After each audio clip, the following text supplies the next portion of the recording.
Your best of 2023. What you All got? right. With my honorable mentions, I'll just be this real quick. Killers of the Flower Moon. Okay. What? Great, great Oh, movie. Go ahead. Great movie. Uh, Great acting all around. Pretty long, but you sort of don't really feel it. It's a great story about Americana, and whatever elements are kind of cut from the book, ultimately they're made up for it with a really strong story and a really strong emotion from all the actors and characters in this movie. And the movie just does a fantastic job of just presenting all that in a pretty sizable and controlled story that has heartbreak, action, horror, a bit of a lot of drama, honestly. And mm, yeah, I think it deserved a lot of the accolades that it got. Unfortunately, despite all that, it didn't quite make my top 10 because it was just so contested, and I really liked it a lot. If it was a top 15, it would have been on my top 15. But top 10, it just didn't make the bar. It's a great film, but just didn't make it there. mm, okay. But it is definitely a film I would recommend seeing. Mm, okay. Uh, Yeah. Yeah, I loved Killers of the Flower Moon as well. It is on my best of list as well. Um, and yeah, I think Martin Scorsese, I mean, it's impressive to see. You see a lot of older directors now, mhm. in their 80s, 70s. You still working, still making movies. Martin God Scorsese, bless him. Ridley Scott, Michael Mann, Hayao Miyazaki, Oh yeah. still out there, still doing stuff. And that is very impressive to see.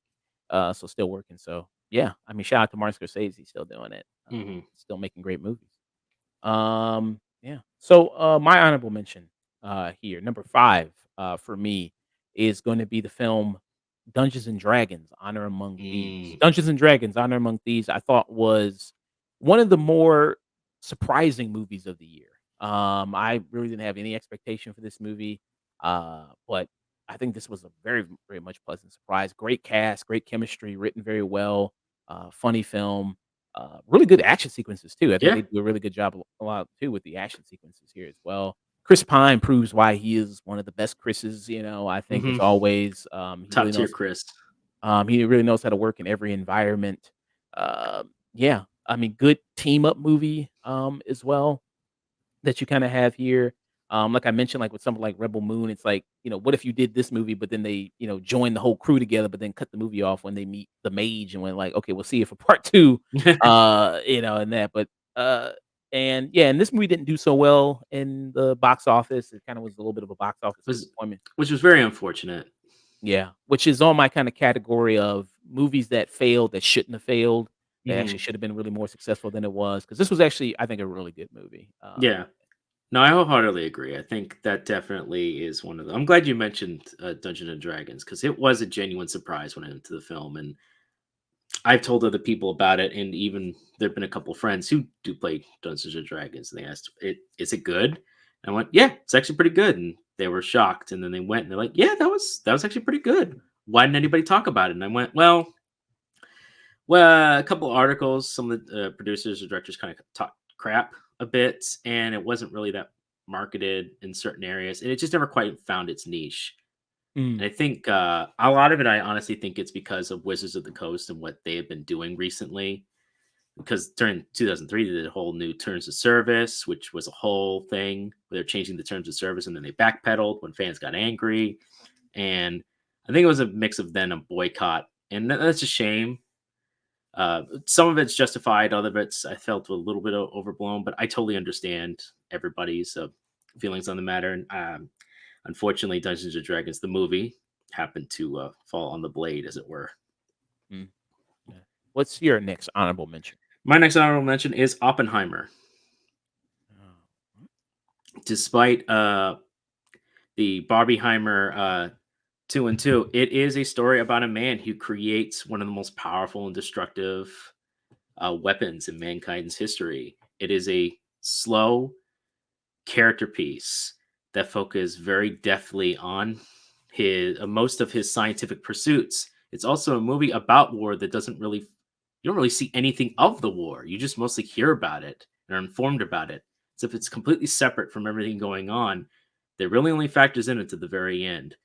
I think it's a great work again by Christopher Nolan. I think all the actors are excellent in the movie. The cinematography is very good, and because of that, even though it didn't reach my top 10, I still believed it deserved an honorable mention. I thought everything in it was just right.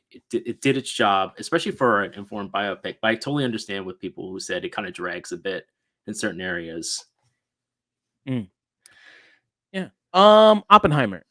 Loved the movie as well. I thought it's one of Christopher Nolan's best. I think, this movie, with the whole Barbieheimer thing, and studios are already trying to find a way to replicate that, which I'm like, stop. Don't No, even you can't no, replicate it. You know, it's a flash in the pan. it's just something was just lightning in a bottle, just let it be, like you had lightning in a bottle, it'll probably never happen again. You couldn't have 2 movies come out that are total polar opposites of each other on that kinda same weekend that are both really amazing, getting high praise. Oppenheimer, a 3-hour movie that became the highest grossing biopic ever made, outgrossed Bohemian Rhapsody, Mm, this kind of heady kind of, movie about scientists making the atom bomb. It's like hugely financially successful. I don't think a yeah, lot of people I didn't predicted even think that. they expected it to be that high Yeah, as well. They didn't expect it to make that much money back from it. yeah. So yeah, Oppenheimer for you is your number 4 honorable mention. Yeah. Um, oh yeah, go ahead. Yeah. No, no, go ahead. Oh, okay. Pretty much. Yeah. So my next honorable mention, my number 4 here is going to be for the movie Polite Society. Have you seen this movie? I no, I may have. Is it the one? Oh, it's this one. Yeah, yeah, I did. Yeah. So Polite Society, I had a lot of fun with this movie. It was kind of a smaller film. People probably missed it when it came out.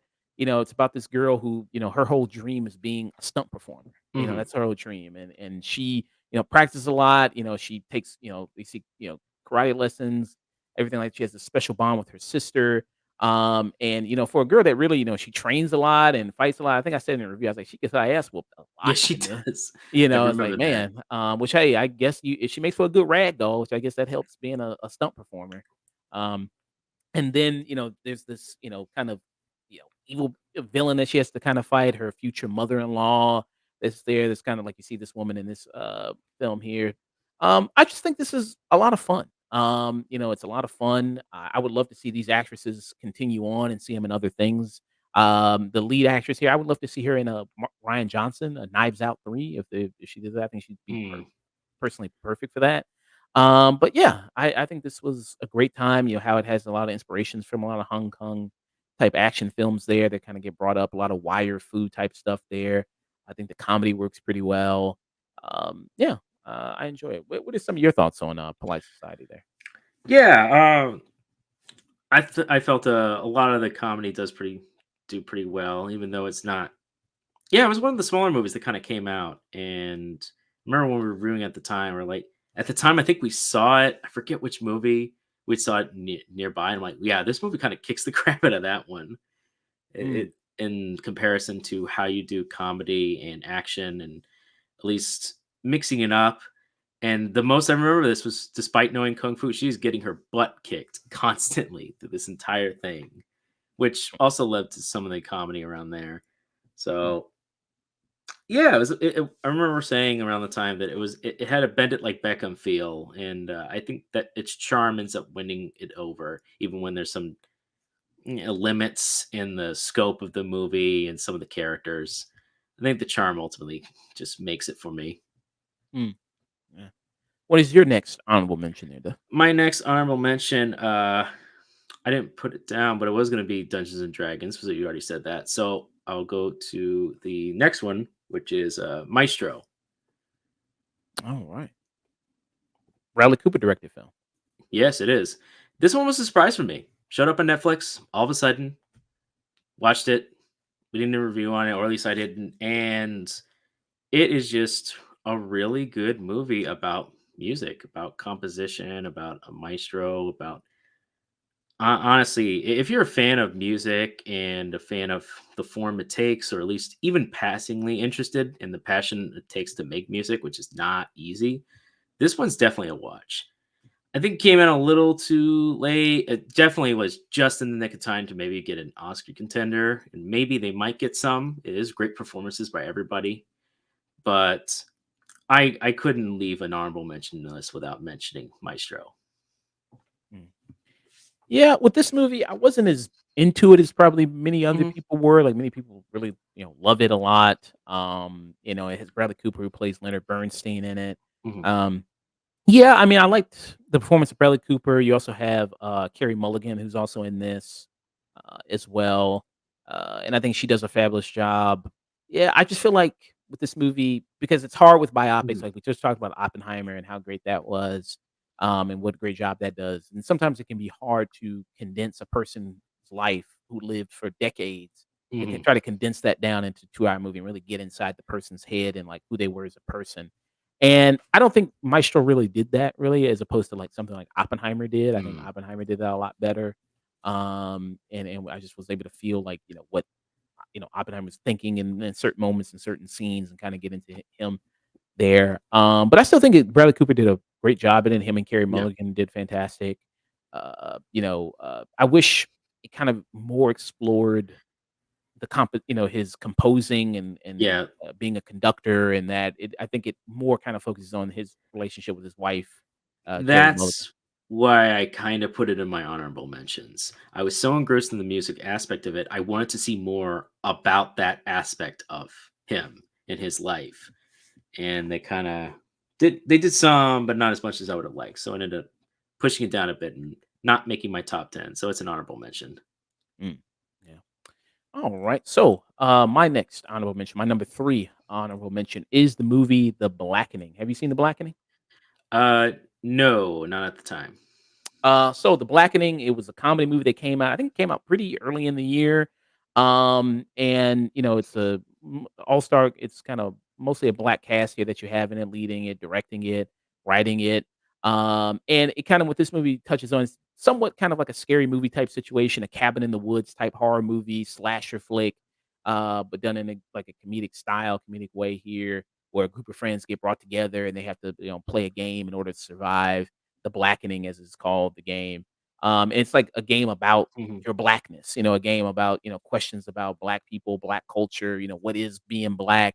And it actually the you have a character in the movie, I won't spoil in case you haven't seen it, but a character in the movie that kinda touches on, like,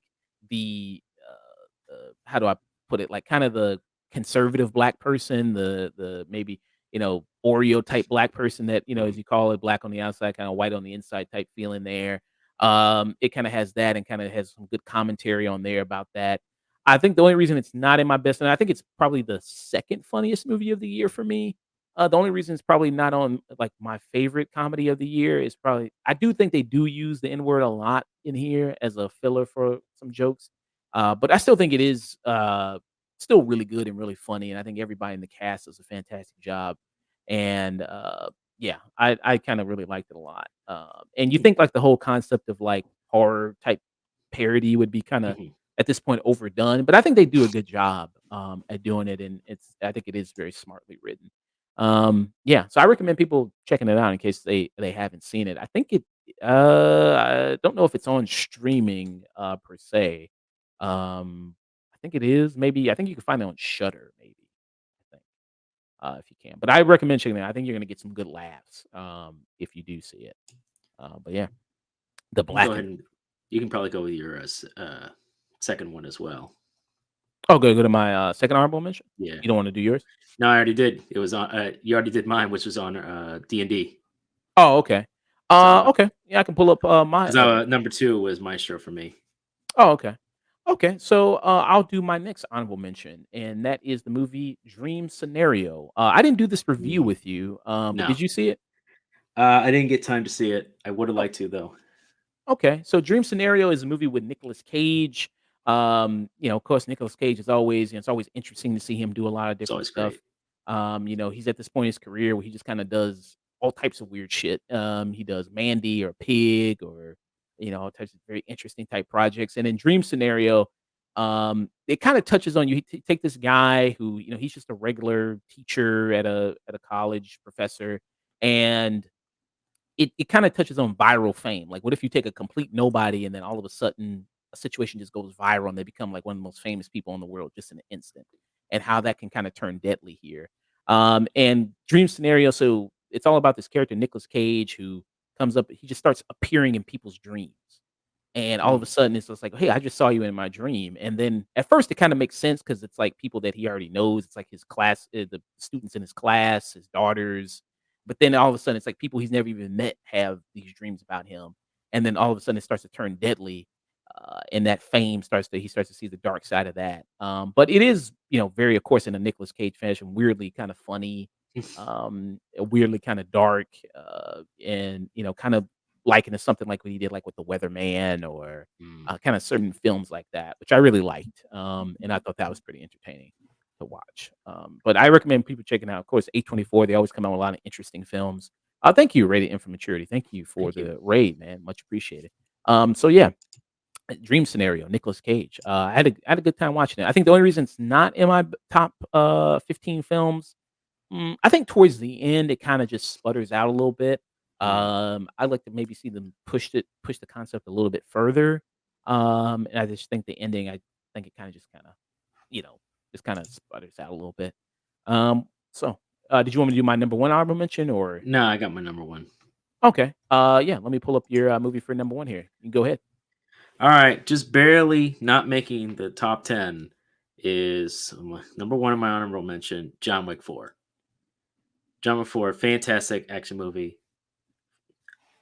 Didn't they've announced the John Wick 5? Like, No, they haven't. They've okay, announced the spinoff is coming the out this year, spinoff, right? Ballerina with Ana No, de Armas. that's right. Fantastic, just great action scenes, continues in the other sequels' shoes of him, just continuing to be this incredible action star. Great set pieces. Sad day will probably be the last time Lance Reddick will be in the movies, unfortunately. But I mean, if this might is the last one, and I really kind of hope it is. What a bang to go out on! I really enjoyed it. It's not as maybe not as great as the first one with that great shock and surprise, but I think it does nail if this nail its landing for the most part. And it just doesn't quite make the end of my top 10 just because of I've seen the three other John Wicks. I've already seen the three other John Wicks. It's the fourth one, but it still holds up pretty well. Mm, nice. Yeah, and good evening to you as well, Radiant from Maturity. Yeah, good evening. John Wick, Chapter 4. I mean, this did something that's very hard to do. Each sequel, I think, was good, which is kinda hard to do in a Mhm. franchise. I think they even get better as they go along. I know some people kinda debate whether or not the first one's the best one or maybe the second one. I think as the movies kinda continued, I think they get bigger and better. The world expands more, this Mm. whole kind of, world of assassins. Then at a certain point, I mean, it kinda becomes ridiculous because then everybody's an assassin. Yeah. Like, at a certain point, it's like, damn, if all these assassins I mean, how can they even get No. work and kill all these people if there's, like, 80,000,000 assassins, but okay. But and then even in John Wick 4, it does amp that craziness and superhuman thing element up a bit, like, there's a scene where he falls out of a building and lands straight onto a car. Oh yeah. Um, The you know, they stairs scene in particular. the stairs scene, they treat the suits that they wear, the assassin, like it's vibranium, like the Yeah. bullets can just bounce off it. But there's a lot of really exciting moments in here, like the scene where he like goes into the house and he just has that dragon breath gun and like that top down scene that's like really incredible and just Mhm. gorgeous. I mean, that's just really impressive to watch. And Yeah. what this franchise is able to do action wise, I mean, for the action genre, has been amazing. And what do you think the effect of it is on the action? You think it's mostly been positive or negative? I think it has been very positive. Without John Wick, we wouldn't have gotten Nobody, which was another really strong movie of its type. I think it's been very strong for action movies as a whole because it's letting the stunt workers who have just been and the choreographers who usually get shafted by other producers or executive producers or even higher ups. They don't really care about them in the action form. Finally get to show off their skill and their work ethic. And I think it's been really good in seeing that. Seeing I love to see more movies like The Raid or just other movies of that like or On Bak. Great kung fu movies, great action fighting movies, and I think these ones are just as solid, just as good. And I hope to see more. Yeah. John Wick, it didn't make my list of honorable mentions or best of, but I do have it winning a category that we have coming up. But it's tough. I Mm. mean, I think there was a lot of good movies out this year. There was Yeah, when I really compiled it, I was like, oh yeah, a lot of actually good movies came out this year. yeah. So my number one honorable mention movie is the movie The Royal Hotel. Have you seen this? No, I have not. The Royal Hotel. This was a movie got recommended to me. Chris Ayres, he came on the show. He's a special Mm, guest of the show. He comes in and does helps with reviews sometimes. He came in and reviewed this, and then after he reviewed this, I was like, "Oh, it's playing tonight. It's playing that night we did it." So I was like, "Let me go check it out. Let me go see it," since he highly recommended it. So in this movie, it's based on a documentary about the story of these two girls who kind of backpacking and then they need money, so they stop in at this bar and become bartenders at this like Australian at this place in Australia where it's like a this mining town, I think. And then a bunch of the workers who mine there, they come over to the bar. It's like one bar in this one area that's like not away from anything else. It's so far away from everything else. And it's kind of how they kind of deal with these kind of customers because these are like mostly men that kind of come in here. And what this movie does is it's a lot of tension. Like it's a lot of tension that kind of just builds throughout the movie of like, man, what's gonna happen? Like, what's gonna, what's gonna happen here? What are these guys gonna do? You have Jessica Hedwig in here, who people might recognize. She was in Iron Fist. She was also in what was another big thing she was in? Oh, she was in Game of Thrones. She was one of mm, the Oberyn Martell, like his daughters in there. Um, she was also in that, and you also have Julia Gardner. People might know she was in the show Ozark. But yeah, I mean, this is just such a really tension filled type movie that just is like, man, you're just waiting for the other shoe to drop. The reason it's not in my top 15 is that when that shoe finally does drop, you might just go like, "Oh, that's it." I think the ending is really gonna determine whether or not you're gonna maybe like it or not like mm, it, if the ending is gonna have enough impact for you, after it is built up all this tension. So that may be a kind of a sticking point, with some people, but I think it's good enough. It made my honorable mention number mm, 1 here. I think it is a very good movie, good really great performances. You have Hugo Weaving, who's unrecognizable in this. He plays the mm. owner of the bar, who's a complete drunk. You kinda have that going on here. That was Hugo Weaving. Yeah, that was Hugo Weaving, yeah, with the beard and everything. Holy crap! I thought that was Pierce Brosnan. I guess I can kinda see that, yeah, the scruffy kinda beard. I guess I can kinda see that, yeah, Pierce Brosnan. But yeah, I very much enjoyed the line. Then, the Julia Gardner character, she's kinda like the best friend you ever wanna have in a Mm. situation because she's always looking out for Jessica Hedwig, who's like, everything will be fine," and then, Julia Gardner's kinda like, "No, everything is not fine." Eh, so, yeah, I thought I recommend people checking it out if you got the time. Check out, The Royal Hotel there, people can. All right, thus getting into your best of list here Final officially. best of number Yeah, 10. number 10, The little movie that could. Sisu. Sisu. Yeah, good old Nazi killing movie. Go Nazi killing movie. Finding gold out in the Australias. It honestly is very surprising kind of a movie. I didn't expect to love it as much as I kind of did. But for what the limited budget they had with the time that it came out, it originally had a sort of release in 2022, but it wasn't an official release over here until early 2023. So with that in mind, this little movie that had just as much budget to have this story about a gold finder and eventually killing Nazis. And Mm, honestly, if you can't get behind that, I don't know what. mm. Yeah. This movie came out early in the year. Yeah, really, really early Really early. Like, in the year. Sisu. I didn't love it as much as you did. We mm. reviewed it together. I think it gets a little kinda too Looney Tune-ish for me in some Yeah, aspect, how the guy just, like, keeps surviving and how yeah, they haven't killed him yet, I know. and at a certain point, it's like, okay, you can say, like, "Yeah, but they're playing with their food and, they're just trying to torture the guy a bit," but how he survives certain thing, like, he gets taken on, like, a hail of bullets, and he's holding up a shield like he's Wonder Woman, and the Yeah, no man's land scene, and it's like I was like, "No, that's like no I fucking way." know. It's some crazy shit, but I I get mean, you. it's some good kills. It's some good kills. I think it is good fun, and some of the It's kills why it's there. number 10. Yeah. And hello, Cat Nate Whitney. I'm streaming on TikTok right now. She popped in. Thank you, Whitney, Oh, very much for hello. coming by. But yeah, what else you got to say about it? Uh, I don't know. Is there anything else to say about Sisu? It's Looney Tunes, gold hunting, Nazi killing action. Although I say action, a lot of it is more underplayed. Just the moments where there is action is a lot goofier. You're gonna have to suspend your disbelief, but I think you'd find a pretty fun movie, honestly. And Yeah, for a movie that came out early in the year, it just stuck with me in the right way, and because of that, it just barely makes the top 10. I don't know, it just tickled me in the right way. yeah. Radio from Maturity said, "I wish I'd seen more movies in 23. I barely did. I only really got around to video games mostly." Well, put your top Yeah. 10 video games in the chat there if you can. Yeah. Radio from Maturity.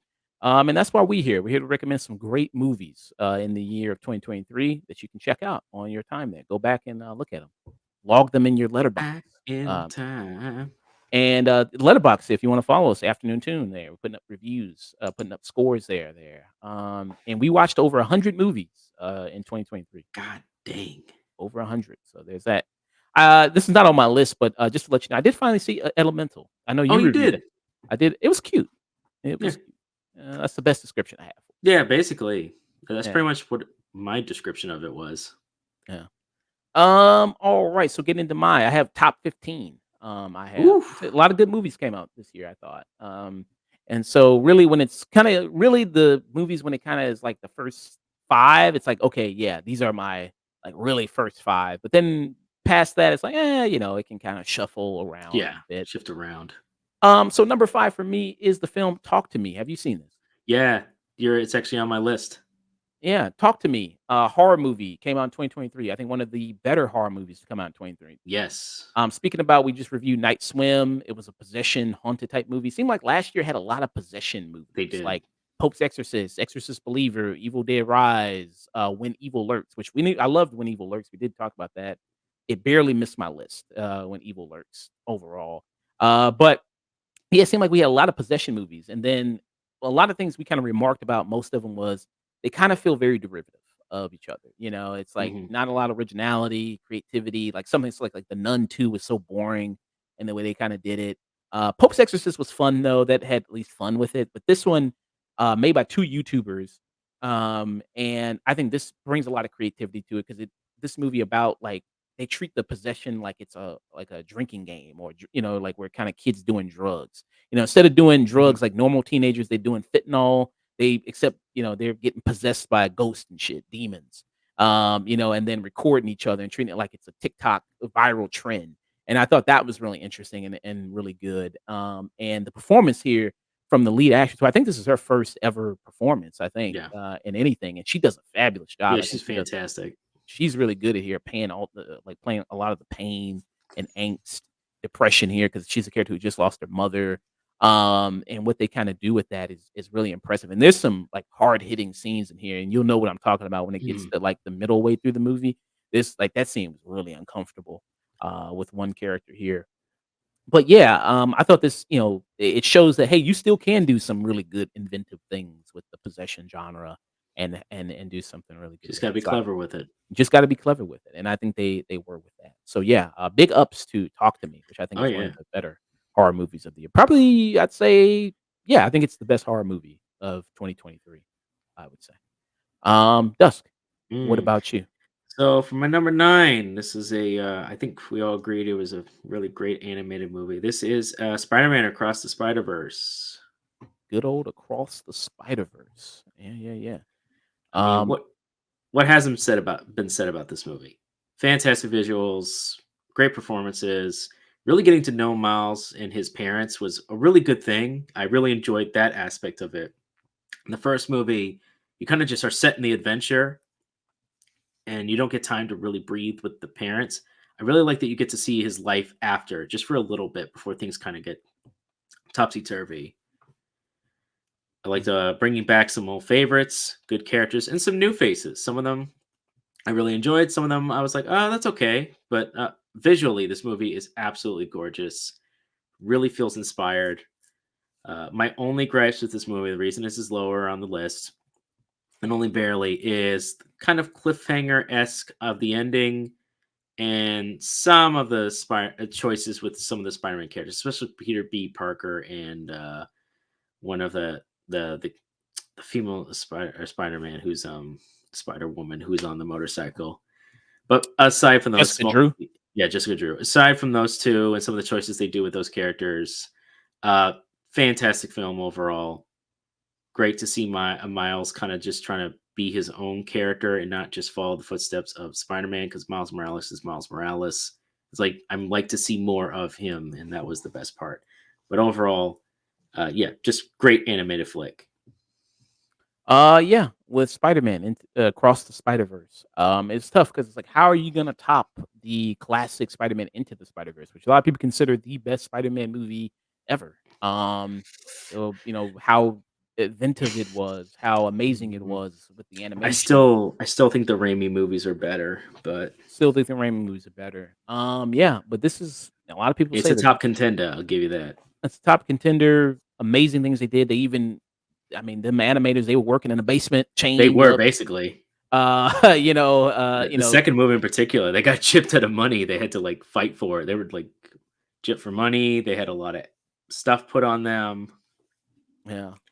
So I mean, shout out to the animators. They were the real MVPs here. I mean, Mhm. amazing, amazing animation that they did here, especially stuff with Spider Punk. Like, the stuff they had to do with that Yeah. character. I did do an interview with one of the animators, which is up on the channel if you wanted to check it out. The Mm, afternoon tune, just type that in and you'll be able to find the interview I did with Alan Baker, who was one of the animators on the film.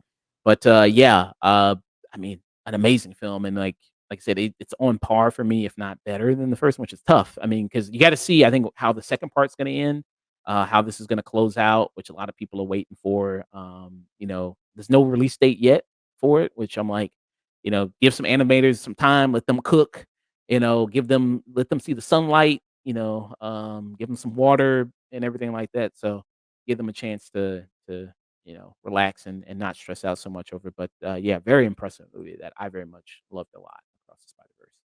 Um, yeah. So with me, my next film, my number 14th film, is TMNT. Speaking about animation, TMNT Mutant Mayhem.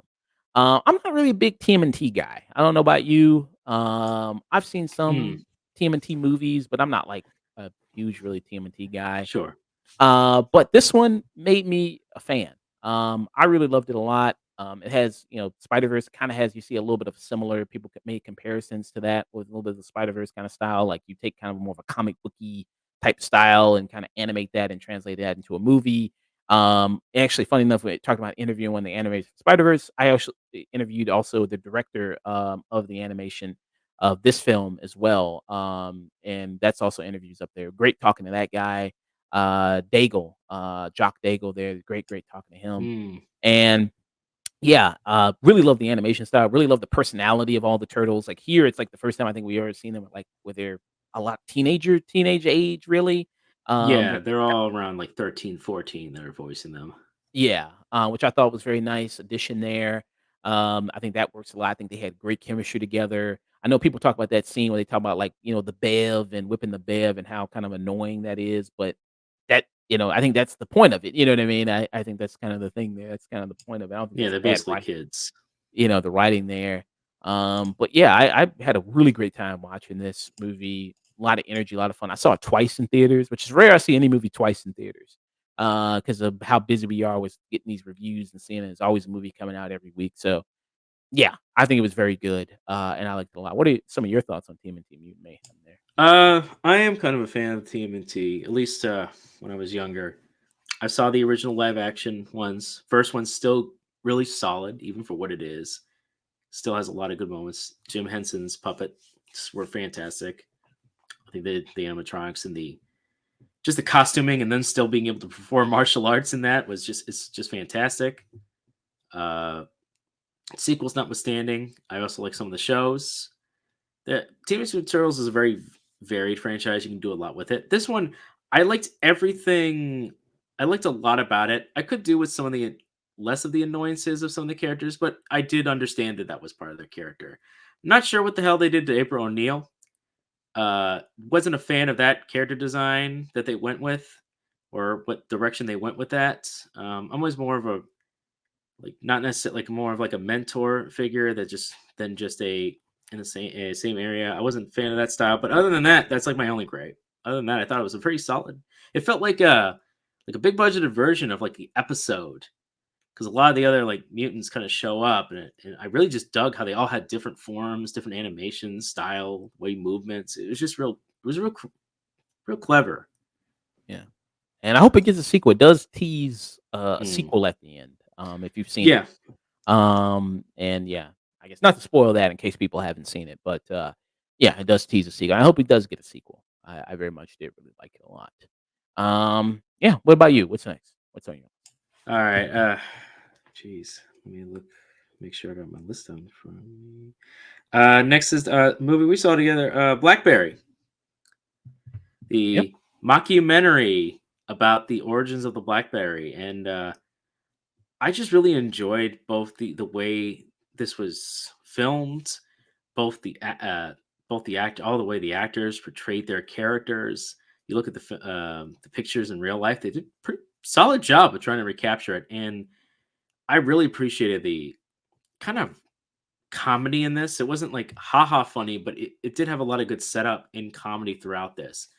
And just some of the ways the camera would just be set up as it like fake documentary style, like in the moment would sometimes make me laugh. Like when they were shooting it, like they were just seen in the trailer, just kind of zoom in. I was like, what is like just almost like it's out you, the viewer, are like a fly on the wall and you're seeing a version of the events that happened. And the funny thing is when you really look into it, life is stranger than fiction. A lot of the elements that you think are the most BS, no, that were actually real. Mm, yeah. I was a big fan of this movie as well, Blackberry. This came out also kinda early in the year, Yeah. very early in the year we saw it, and I don't know if it'll get awards attention probably because it came out so early in the year. Mhm. I would definitely nominate, Glenn Howerton, even though Oh, people yeah. might say, like, if you watch It's Always Sunny in Philadelphia, he's basically playing Dennis Reynolds. In this, there's so many scenes that it's basically Dennis Reynolds, but I think it kinda leads to the character, and seeing what a lot of the character does in it. In this movie, BlackBerry, it's about the world's very first smartphone, the BlackBerry, things that, could be able to Mhm. combine, calling, texting, email, getting on the internet, something that was And the BlackBerry revolutionary. is still used. Yeah, still using it. I think it It's still still has some. used, and they're actually trying to bring it back. There are Mm, a lot of actual companies that are especially government or, private sector are trying to bring back BlackBerries because of, like, more confident. They can have, like, a more confidentiality with it, and it has all the utilities that they would need. mm, And just there are just some people even now, they're like, "I miss my BlackBerry. I miss having that texting form, the click clack on it while doing everything and having a touch screen for it instead." So it's mm, just one of those things. It's always interesting to see Silicon Valley or a kind of tech field and how quickly that turns in an instant, and how capturing lightning in a bottle is so hard to hold on to because you're on the top one moment and then another competitor can come out and completely decimate you the next. mm. Yeah, very true, and you see that, the rise and kind of fall But of that was kind my of, mhm. what happened there. That was my number 8, BlackBerry. All right. So for me, my number 13th film is the film that we both saw and we reviewed is The Boy and the Heron. Mhm. The latest Hayao Miyazaki movie. Maybe his last, maybe not. We'll see. Who We'll knows? see. Depends on how he wakes up on the side of the pillow. Basically, yeah. Uh, Does he get but inspiration? but yeah, The Boy and the Heron. The latest Hayao Miyazaki movie. Obviously gorgeously animated as a lot of Studio Ghibli movies are. I saw this in the, subbed version. I didn't see the dubbed version of this, Yeah. but I would have also liked to see the dub. It had an amazing voice cast of a lot of people, but I saw it in the sub version, and I was very impressed with this. Not only with the animation, but with the performances here, the story that it was telling, a very heart, wrenching type story. The kind of land that this character kind of goes to, this, different creatures and imaginations and things like that is, I think, very impressive. And I said, much like with Martin Scorsese with Killers of the Flower Moon, same with Hayao Miyazaki, where he's kind of just competing against himself, his other Mhm. work, because he's created so many memorable, amazing things that at this point, it's like, I mean, you're just kinda competing against yourself. I mean, nobody can really touch you at this point, and that's a great kinda he's in a league of his own, and he continues to show that with, something like The Boy and the Heron. Some people probably have it higher on the list. I probably don't have it higher because I do think it takes a little minute to get into, it is kinda Mhm. slower in some parts, but I still like it a lot. Yeah, what are some of your thoughts on The Boy and the Heron? I mean, yeah, this is definitely on my list. I think it's beautifully animated, very strong story, good character work, excellent voice cast, and just yeah, Hayao Miyazaki just competing against himself. It was a breath of fresh air considering some of the other animated things I've seen in 2023, and it left 2023 animation wise with a great bow out. And I, if this is his last project, what a way to go out. And if it's not, Yeah. Well, yeah, now but that's it kinda will. I Rated mean, for it's kinda Immaturity morbid. is right. That's kinda morbid. He says last movie released posthumously. I'm convinced of It that. no, yeah, he's right. He Oh, will be in the middle of making his next movie, and they'll someone else will have to finish for him, and that will be it. No, the man, yeah, he's an artist through and through. They're gonna be in the middle of their work, and it'll have to be released that way. um, what you got? All right, so my number, this is yeah, my number 7 is American Fiction. Have you seen this one?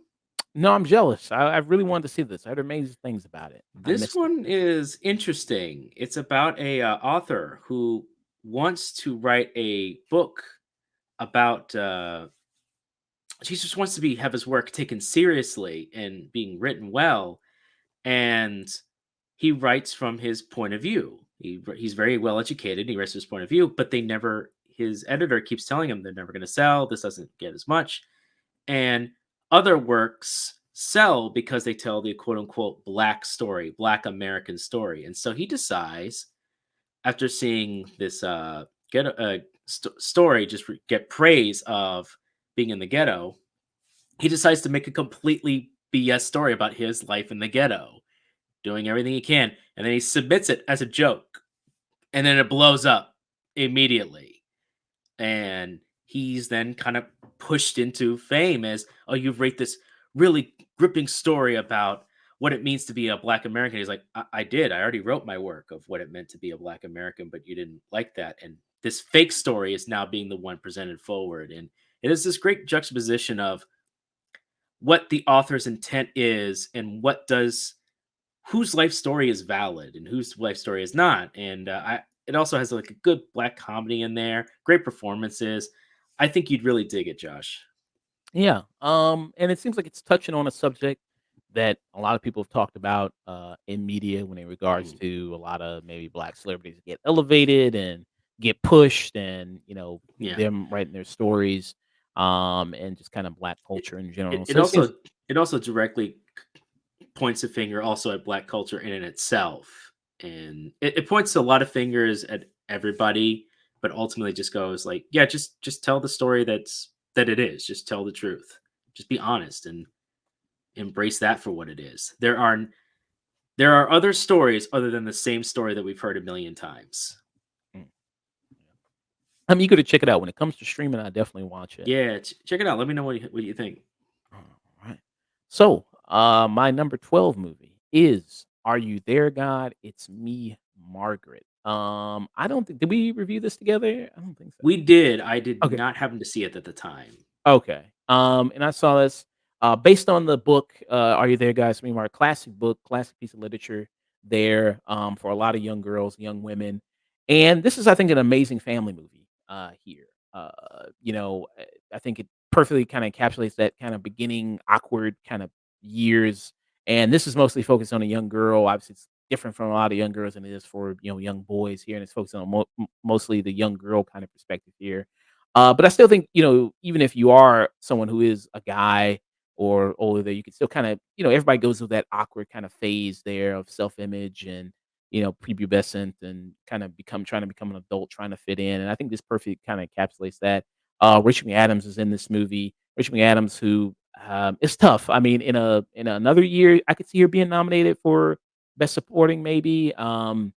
Maybe she if she can get in there, I would love to see her. I think she's really great in here. She plays the mom. The father in this movie, I think it's Josh Safdie, I think, or Yeah, I think it's one of the brothers. I forgot if it's Josh or it's Benny. I wanna say it's Josh, I wanna say. But yeah, it's, Josh. And, oh, no, I'm sorry, it is Benny. It is Benny, who plays the father here, and I think he does also a great job as the dad here, and it's, I think, Mhm, really good for the entire family. Kathy Bates, who is the grandmother, also does a fantastic job here as well. Yeah, I really like this movie a lot. I think it has a lot of good things to say. Like I said, really good to sit around with the whole family and watch it. I think they could have a good time with it, if you do. And yeah, I really enjoyed this movie quite a bit. And the girl in it, it's the girl from Ant-Man. She was the first before she got yeah, replaced. It's the first what's her whi name? Katie which Lang. yeah, Katie which this shows why she should not have been replaced other than her brief acting moments in that movie, which was also fantastic. They should have just kept her because she is just from what I've seen for this movie, she is just great. Yeah, she is really great, yeah. She was, Cassandra Lang, she was the younger in the first Ant-Man movie. Abby Ryder, is her name, so yeah, she is really good. And that was my, I think that was my number 12th one. Dusk, Mhm. what you got? This is my number 6. We're reaching my close to the top 5, and this one just barely not making the top 5. It breaks my heart, but I love it so, is The Holdovers, Mm, a okay. wonderful Christmas comedy drama. Did you see this film? Yep. Perfect. Alright, I thought you did. Uh, I ended up, I didn't see it at the time, but I ended up watching it, and boy, oh boy, did I really enjoy it. Paul Giamatti, Davine Joy Randolph, and Dominic Sessa. I think honestly, I left quite a bit at this movie. I really enjoyed its, presentation. I really the acting, I like the setting, just this boys, this like, school, and there's no one there to go, and it's Christmas. I think ironically, it captured a lot of the Christmas spirit while still being weird in its own sake, and being an interesting period piece at the moment. Uh, I just really dug it. Just I really everything from the style, the clothes to the performance, especially Paul Giamatti and even the boys.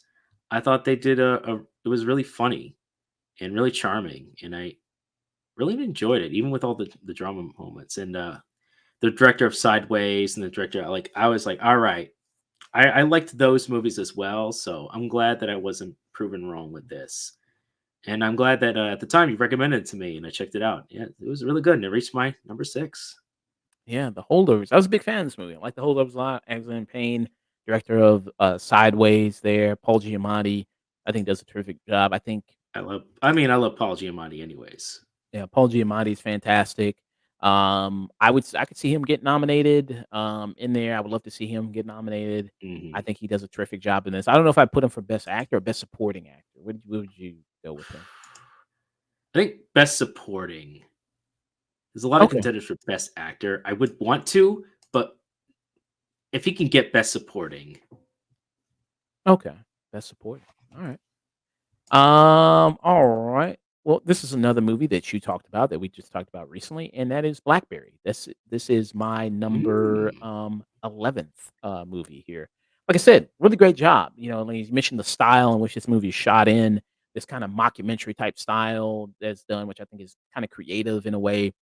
Really makes it feel kinda different and, like, biopics, we're getting a lot of these biopics now. Oppenheimer, Ferrari, what was the other one that we just reviewed, that we just talked about, that you just Maestro. Maestro, yeah. Yeah, a lot of biopics that we're getting a lot of days, and this is another one, came out early in the year. I think a lot of people probably skip over it when it comes to Mhm, awards attention, which is a shame because I think this is very good, and there are a lot of really great things. Jay Baruchel, who's not just doing typical Jay Baruchel right. stuff, like, he thought like, typical kinda Jay Baruchel. I think he actually really, plays a character here and gives kind of a performance here and does really well. And I like that quite a bit. So yeah, this is my number 11th movie there. I think, yeah, people should check it out. All right. What's next with you, Dust? All right, number 5, top 5 is a movie we've already talked about, Talk to Me. Mm, talk to me. Yeah. I Talk to me, agree. baby. Talk to me Talk to about Me, it. baby. This has been one of the best, horror movies that came out, and there's some stiff competition, but I just really enjoyed it, and especially from a bunch of YouTubers. This didn't feel like a YouTuber presentation. Like, the acting, the format, everything worked, and it was interesting and clever, and it just I really dug it, and I was really interested in everything about it, and that's hard to do in horror. But if you can nail it, you've got a heck of a movie. And yeah, it just really stuck with me. And so yeah, everything you said and more, it just definitely ran into my top 10. It stayed there, and the longer I thought about it, the more it started going up until it reached my top five. Mm, yeah. Yeah, this movie's impressive. Like I said, yeah, very good. And their channel, I think it's called Raka Raka. I think it's Yeah, called. And they're gonna be tapped to do the next Street Fighter movie. Is what they're gonna be doing. So they've already sure. they're gonna do the hey indie movie to superstar director pipeline. So Sure. I know it's also talked to me. They already announced a sequel, and it's a talk with the number two and then me. okay, interesting. They're doing like the Coming to America, where it's like the Yeah, Coming to. basically. Hopefully, it's not as bad as that Uh, one. oh, wow, yeah, they're doing that one. Okay, yeah. Well, I mean, hey, I'll see. Yeah, I'll take a look. You've earned it. Yeah, First one did very well. I'm looking forward to see what they do with that, and I like to forward to see what they do with a Street Fighter movie. See what they Yeah, do there. can't be any worse than the two we've gotten so far. Yeah. So there you go. So getting into my top 10 now. Top 10 movies there of the Yeehaw. year, and my number 10th movie is a movie that you really love a lot. Godzilla minus one. Oh Godzilla boy. minus one. Yeah, this came out later in the year. It came out like in December, so very tail end of the year. And then when it came out, I think it swept people a lot. Just Hmm. overtook people. Like this movie was like basically it is Godzilla. Just kind of ran over people. Like holy shit, we got to pay attention to this movie. This may be the greatest Godzilla movie ever. Hmm. I don't know. I don't know enough about Godzilla. I haven't seen a lot of Godzilla movies, so I can't really make that assessment. We did do a review of the 1954 Godzilla, the very first Godzilla, Hmm. which was very impressive. And to see this, you can feel, in a way of how, it kinda carries on that legacy of the first Godzilla film being very much of a, analogy for the atom bomb, which happened on Hiroshima, and the legacy of Godzilla, and they bring a lot of those elements here and the political elements, very much so. And really, I think what this Godzilla movie does is makes you really care about the characters. Love the characters here, makes you care about 'em, makes you wanna see them make it out.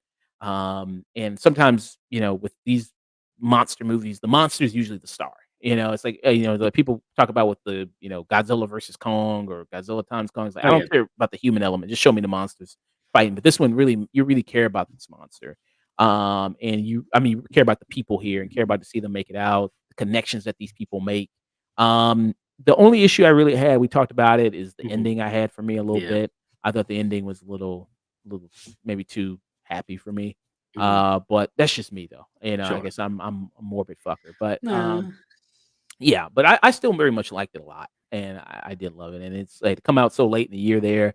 Kind of just like people were like, I got to put this in my best of list. You know what I mean? Like it just kind of swept people there. And Radiant from Truth says, "Hey, I was there for that one. Yeah, good on you, Yeah, you man. were. Yeah. So that was my number 10 film. Dusk. All right, for Oh, my number four, this is a movie I talked about that I don't think either you or Nick saw. no. Sound of Freedom. Okay. Yeah. Uh, it is a movie about child trafficking and an agent's attempt to find these kinds of people and rescue these children after he finds a child being trafficked. And he makes a promise to that little boy and the father of that boy to find his lost sister, and it sends him on a journey to find that little girl. And he meets a various amount of characters, various amount of people, and this man's mission and drive to find her. It is a very passionate movie. It's a very focused movie. I think the performances were, even with the limited amount of characters, they're very strong. The movie is not exploitative, even though it could have been. The subject matter is heavy, but it's handled very deftly, and it is a very strong performance by the main character, who is by the main actor, who's just does a Jim great Caviezel. job. Jimmy Wees, I mean, just really great performance. And this little movie that could, it was originally a Fox property, and then when Disney bought it, they said, "Hey, you gonna release it?" And they went, "No." So they spent years trying to get the money to buy it back from Disney so they could release it, and then barely could did it, and it blew up. And the media tried to push it down, tried to tell it otherwise, and word of mouth spread, and this movie got back its money. And good on them. This is a story that needs to be talked about more. And the great performances really just show it off. And I just can't think of a better reason for it to be on my number four. Would I ever watch it again? Probably not all the way through because of such a heavy subject, but really I'm real it's more of respect and the craftsmanship and the way it was made than an enjoyment. Mm, okay. That was your number 4 movie. All right. So my number 9 movie is a movie that we already talked about, The Holdovers, Alexander Payne. Mhm. Alexander Payne, yeah. I love the look of this movie, made it look like a '70s type film, even when you watch the trailer, very much presented like a '70s film here. Good holiday movie, as well, if people wanted a new great movie to watch on the holidays. It takes place during Christmas time. Like I say, that's why it's The Holdovers, because it's these students who is in winter break and Christmas time, and then, of course, that's when all the kids, the staff go home. Sometimes there's 3 kids who parents, they just don't give a fuck about them, leave them there at school. And yeah, I mean that's when it creates holdovers, and somebody has to be there to watch them, and that's Paul Giamatti's character, who's the teacher here. And amazing performance by him, amazing performance by the young lead actor here as well, who I think this is one of his first things. As well, we're talking about the Yeah, actors who talk to me. I think this is one of his also very first that performances was for very anything. impressive. Yeah, very impressive from him, young actor. So he did an amazing job, and you see them grow and kind of bond together over the course of these. I think it's probably like what, like probably a few weeks, yeah, Mhm. there that you kind of see that, which is really nice, and you get to learn more about each of these characters. And there's some really kind of really heart wrenching moments in here, heartfelt moments in here. I think that work really well. Yeah, terrific movie there that I really loved a lot seeing. So yeah, that was my number ninth film was The Holdovers. So you got your number 3 film, Dusk. My number three, we've already talked about it, but The Boy and the Heron. Mm, yeah, Boy and the But Heron. I haven't already said before, fantastic animation, fantastic voice acting, great art by Hayao Miyazaki and his team. Great Studio Ghibli release. I will be sure to check out the dub because I'm curious how that will stack up, but I don't think it'll be too bad. And I'd be happy to see this movie again. It really struck with me by released so near the end of the year. But even then, even if released earlier, I still think it would have made at least my top five still. It's just a really great piece. Maybe not the best Hayao Miyazaki's work completely, but it is the most personal of the ones that he's made. And I really did enjoy it. So it reaches my top. It definitely my number three spot. Mm. Rated Maturity. Jim Caviezel gonna be Jesus again this year, right? Passion of the Christ 2, Electric Boogaloo. I hope Uh, so. Rated Maturity said, Ghibli dubs are always good. Ghibli dubs are always good. Yeah, they are. They Yeah, always do really good. they're really pretty strong. We just did a review of Princess Mononoke, which is coming out pretty soon. Me and Mm. Sage, we did that. That was my first time ever seeing it. Oh, really? Uh, yeah, really loved it a lot. We did put up a poll for which Hayao Miyazaki movie should we go back It's and definitely one of his darkest. mm, interesting. Okay, definitely Yeah, want Princess Mononoke is a lot more violent than any other ones he makes. to. Interesting. Okay. Yeah, I would love to go back 'cause I haven't seen Kiki's Delivery Service. I haven't seen that one. So I'm Th gonna go back through a that lot of one his. you may or may not like. That one's a lot more subtle. It's a lot more subtle, but you might like it. Hmm, It's still okay. good. The animation and voice acting and characters are great. It's just more pulled back. Mm, okay. Yeah, but he said I think I heard that they're gonna make a, what's that movie called? Castle of the Wind, or they're gonna make Castle maybe in a the Sky? Castle in the Sky, they're gonna make a sequel to that, I was Oh, reading. really? Yeah, yeah, if I got that correct. Radio Maturity said a lot of his movies are genuinely kid friendly. Yeah. Aside from Princess Mononoke and Nausicaa Valley of the Wind, Princess Mononoke is definitely one of his harder ones. Nausicaa of the Valley of the Wind, there's some like violent moments. Yeah, Mm, Nausicaa Valley of the Wind. Yeah, yeah. So yeah, I was reading that might get a sequel. I don't know, maybe it was just I read it on Twitter. I don't know if that was that's just a fine. Twitter It thing, it but doesn't matter if he makes Twitter or not. It makes a sequel or not. yeah. All right. So my number 8th movie is a movie that, you already brought up, it was in your honorable mentions, is Killers of the Flower Moon, Martin Mm. Scorsese, the 3 hour and 30-minute epic, Killers of the Flower Moon. Yeah, Martin Scorsese, a man that's in his, what, 80s now? Mhm. Still doing it. We talked about a lot of older directors still doing their thing, still making a lot of movies. Ridley Scott, he's almost got a movie every year basically coming out. I think this year, 2024, Ridley Scott's gonna come out with what, Gladiator 2? Um, Yeah, he just announced that.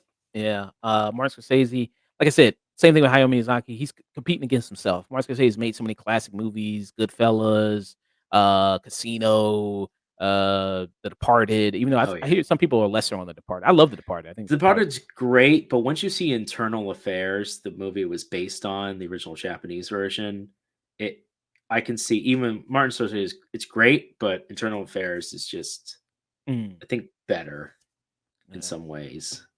But yeah, this real life story about the Osage murders, something I didn't know about. I didn't know about this at all. This history, so it was really nice learning about this. Amazing performances as always in any Martin Scorsese movies. A lot of people talk about Lily Gladstone for Best Actress. I think this year, I've talked about it plenty of times before, has been a really tight race for Best Actress. So many great performances: Greta Mhm. Lee, Margot Robbie, Emma Stone. It's just been a really, really fabulous year for Best Actress performance and Best Supporting Actress as well. Divine Joy Randolph, who I mentioned in The Holdovers, Mhm. that film, she does a fantastic job there. Danielle Brooks, The Color Purple. But yeah, this is peak Scorsese as always. He kind of brings the gangster element here. And the way what he's able to do, because this is a, like I said, horrible, horrible story. Oh, Really a depressing ass story. a Evil story. long, horrible story. And the way he's kinda able to kinda bring in the comedy elements of this movie, because Leonardo DiCaprio here, he was a fucking idiot, such a fucking idiot, and then how he's kinda being pushed over by, Robert De Niro, who, of course, Robert De Niro is always gonna be great. Well, I guess not in that movie, Bad Grandpa, but, he usually always delivers something really great, usually with Robert De Niro, team up with Martin Scorsese there, but, yeah, fabulous movie. Loved learning about this, topic, interested to know more about it. Yeah, I'm glad that Martin Scorsese did this movie. Yeah, and I don't think the length, it was seeing it in theaters, Mhm. 3 hours and 30 minutes. Yeah, I mean, it felt like 3 hours and 30 minutes, but I think it didn't hinder it too much for me. I still thought it was still really good, in there. Could you cut some things out? Maybe. Maybe that would have probably pushed it up maybe if you cut maybe some stuff out, but I still think, it uses that time well to really tell the story, and then the other element of the story becomes with Jesse Plemons there, is also really good. So yeah.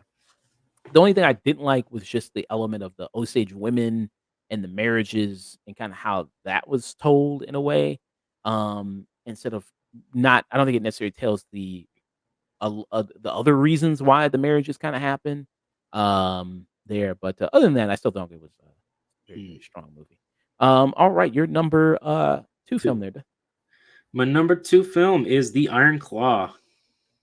Mm, okay. Movie we just reviewed just recently. Yeah, we just reviewed recently. What a way to end 2023. It's the story of the Von Erich family, an NWA family and wrestling family of several generations, and the supposed curse and the trials and tribulations that follow them. I mean, just fantastic, fantastic story in general.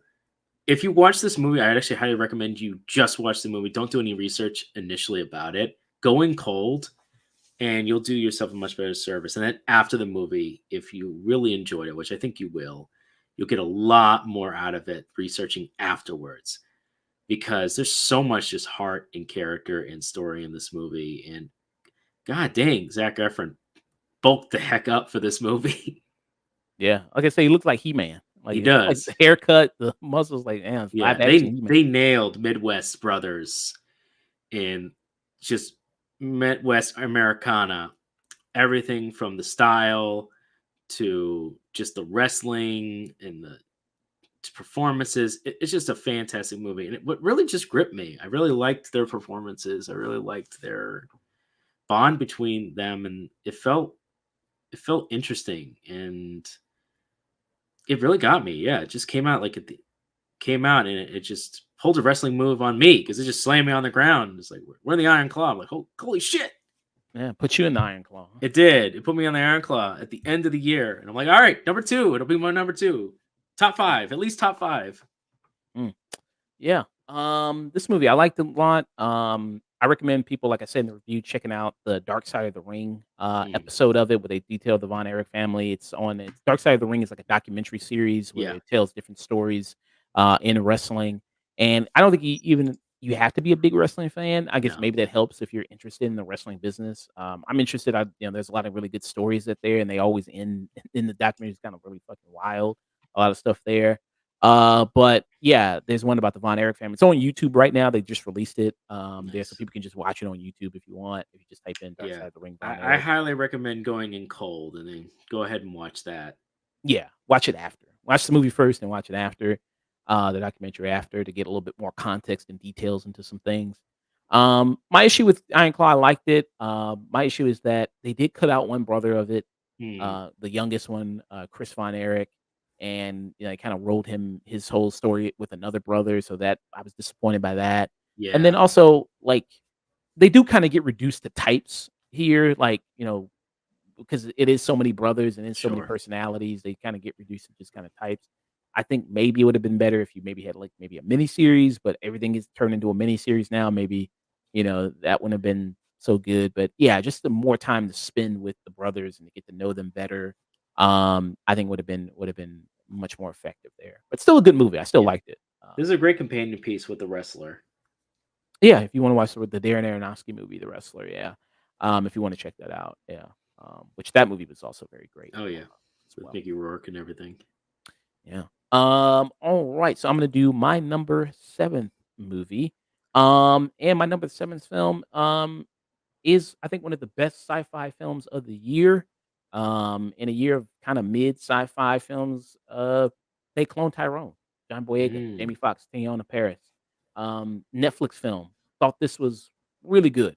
It is a kind of black exploitation sci-fi type film, throwing those two elements together. And I think it does a great job at combining all these elements together. The humor is really great. John Boyega. It's always great to see him in sci-fi stuff that's not Star Wars. He did it. If people have never seen Attack the Block, highly recommend checking out Attack the Block. oh yeah, Attack the Uh, Block is great. that was great. That was made by what, Joe Cornish? Yeah, and the writing was Edgar Wright. Yeah. If people haven't checked this out yet, available on Netflix. Highly recommend it. I think it's like I said, my number seven film. One of the best sci-fi films of the year. I think it does it a great job. Good commentary, as well. Like I talked about bad commentary and things like Angry Black Girl and a Monster. I think this is good social commentary here. It Mm, does really well, blends it well with the humor, with the great writing, with great characters. Yeah, great trio. Like I said, Jamie Foxx does a fabulous job in this movie. So does Tiana Paris. Makes up for her being in the Marvels. So yeah, I absolutely love They Clone Tyrone. mm. Yeah. I don't think you were on the review when I did. No, but I did see it. Okay. Yeah. What are your I thoughts? really enjoyed it. Okay.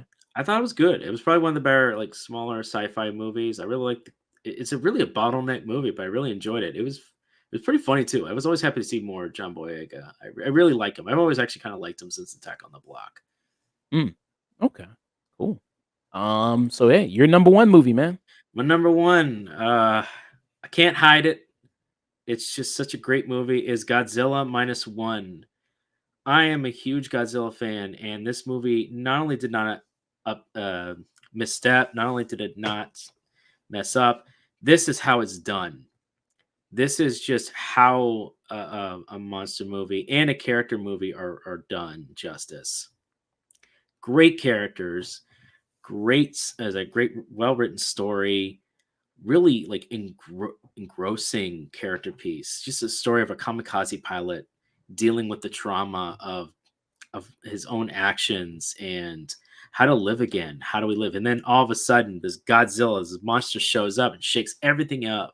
And all these characters have to deal with him like he actually is a threat. He is a natural disaster that they have to deal with. I think it's a great commentary not only on Japan at the time, but also just a wonderful character piece. And all the actors do a great job. That's Um, random. So I'm still waiting for them to do a new Godzilla versus Versus Charles Charles Barkley. Barkley. You know That's what? random. Sure, if they're gonna go honestly, they might as well, because what I saw with that new King Kong versus Godzilla working together, the pink Godzilla. I'm like, after seeing this movie, I'm like, I'm actually less into that now because I got to see the good stuff. It's like I got the good stuff here. I really don't, but you know what? I'd see it for Charles Barkley dunking on poor Godzilla with his Yeah, b-ball skills. yeah, the round mound to rebound versus Hmm. Godzilla. Yeah, check that out. Yeah, You know that yeah. was like a comic, right?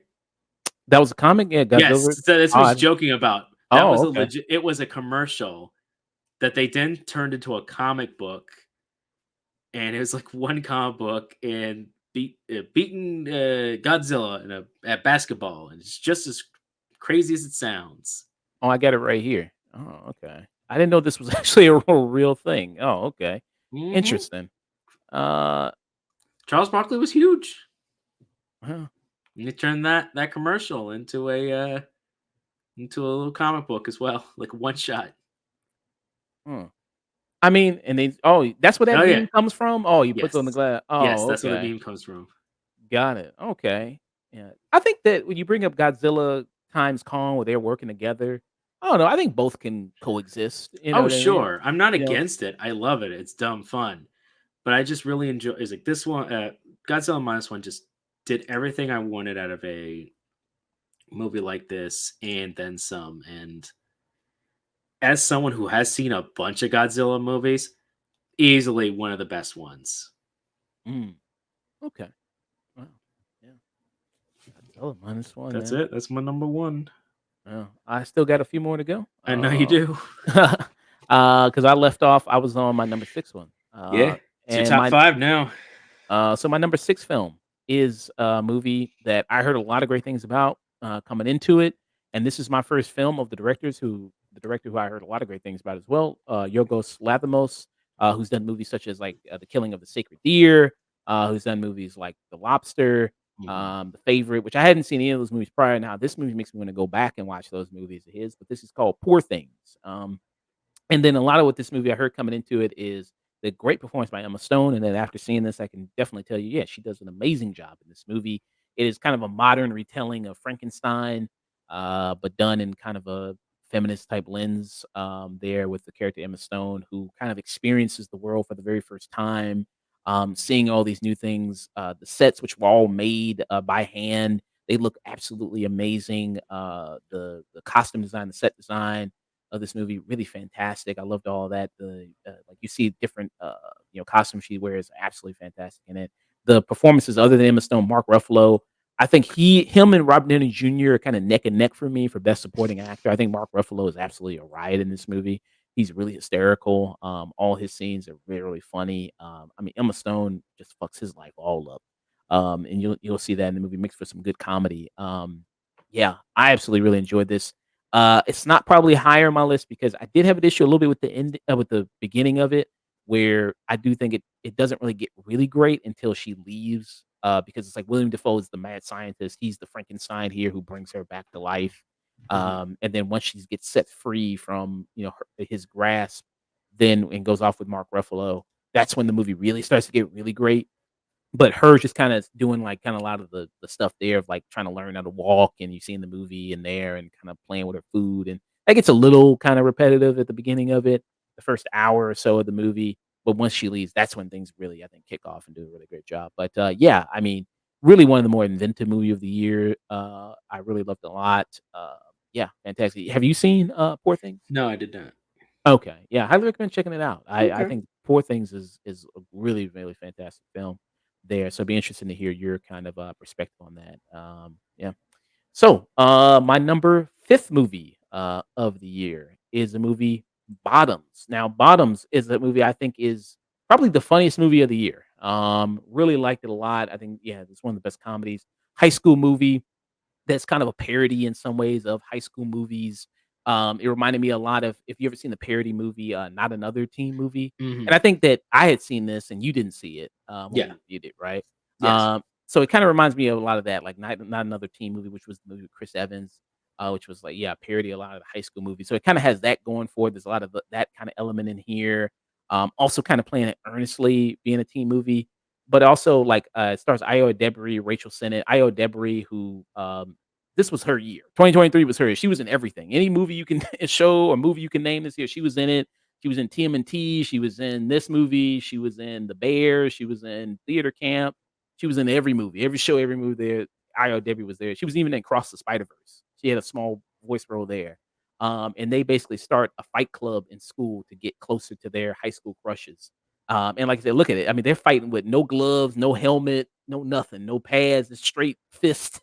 It's really hysterical, I think. Marshawn Lynch is in there. Marshawn Lynch, who he's appeared in other things before. He's just a naturally funny guy. Even though he's, sometimes it always doesn't work when former athletes get into acting. Sometimes it always doesn't work. But Marshawn Lynch is just, I think, naturally just a really funny and humorous person. So that works really well. He's the teacher of the school who is the supervisor of the fight club. And I forgot what he teach. I think he taught history, I think, if I'm not mistaken. Yeah, he taught history. But yeah, I think fantastic film there if you hadn't check it out. And also watching this movie made me want to check out the director's other movie. And the director of this movie, Bottoms, her name was Emma Silgman. She did Shiva Baby, which I think I saw on Max. It made me want to check that out. And Rachel Sennett is also in that. And Rachel Sennett blowing up. Mm, She's really coming up, young actress. She was well, she's gonna be in another list of mine. But I'm gonna say, even though I'm gonna trash that thing she was in, she was one of the better things in it, even though I'm gonna trash it. So, but she is coming up, and she was also in the movie Bodies, Bodies, Bodies, which I liked a lot, which was that movie. So yeah, good for her. She's coming up. Yeah, I really loved Bottoms a lot. I think it's my favorite comedy of the year. All right. So my number 4 film, that I loved this year was Oppenheimer, a movie that we already talked about pretty much extensively. Christopher Nolan, um, I think this is one of my favorite movies of his. I think looking at kind of his filmography, I think this is him at his best. I wasn't really in love with Interstellar.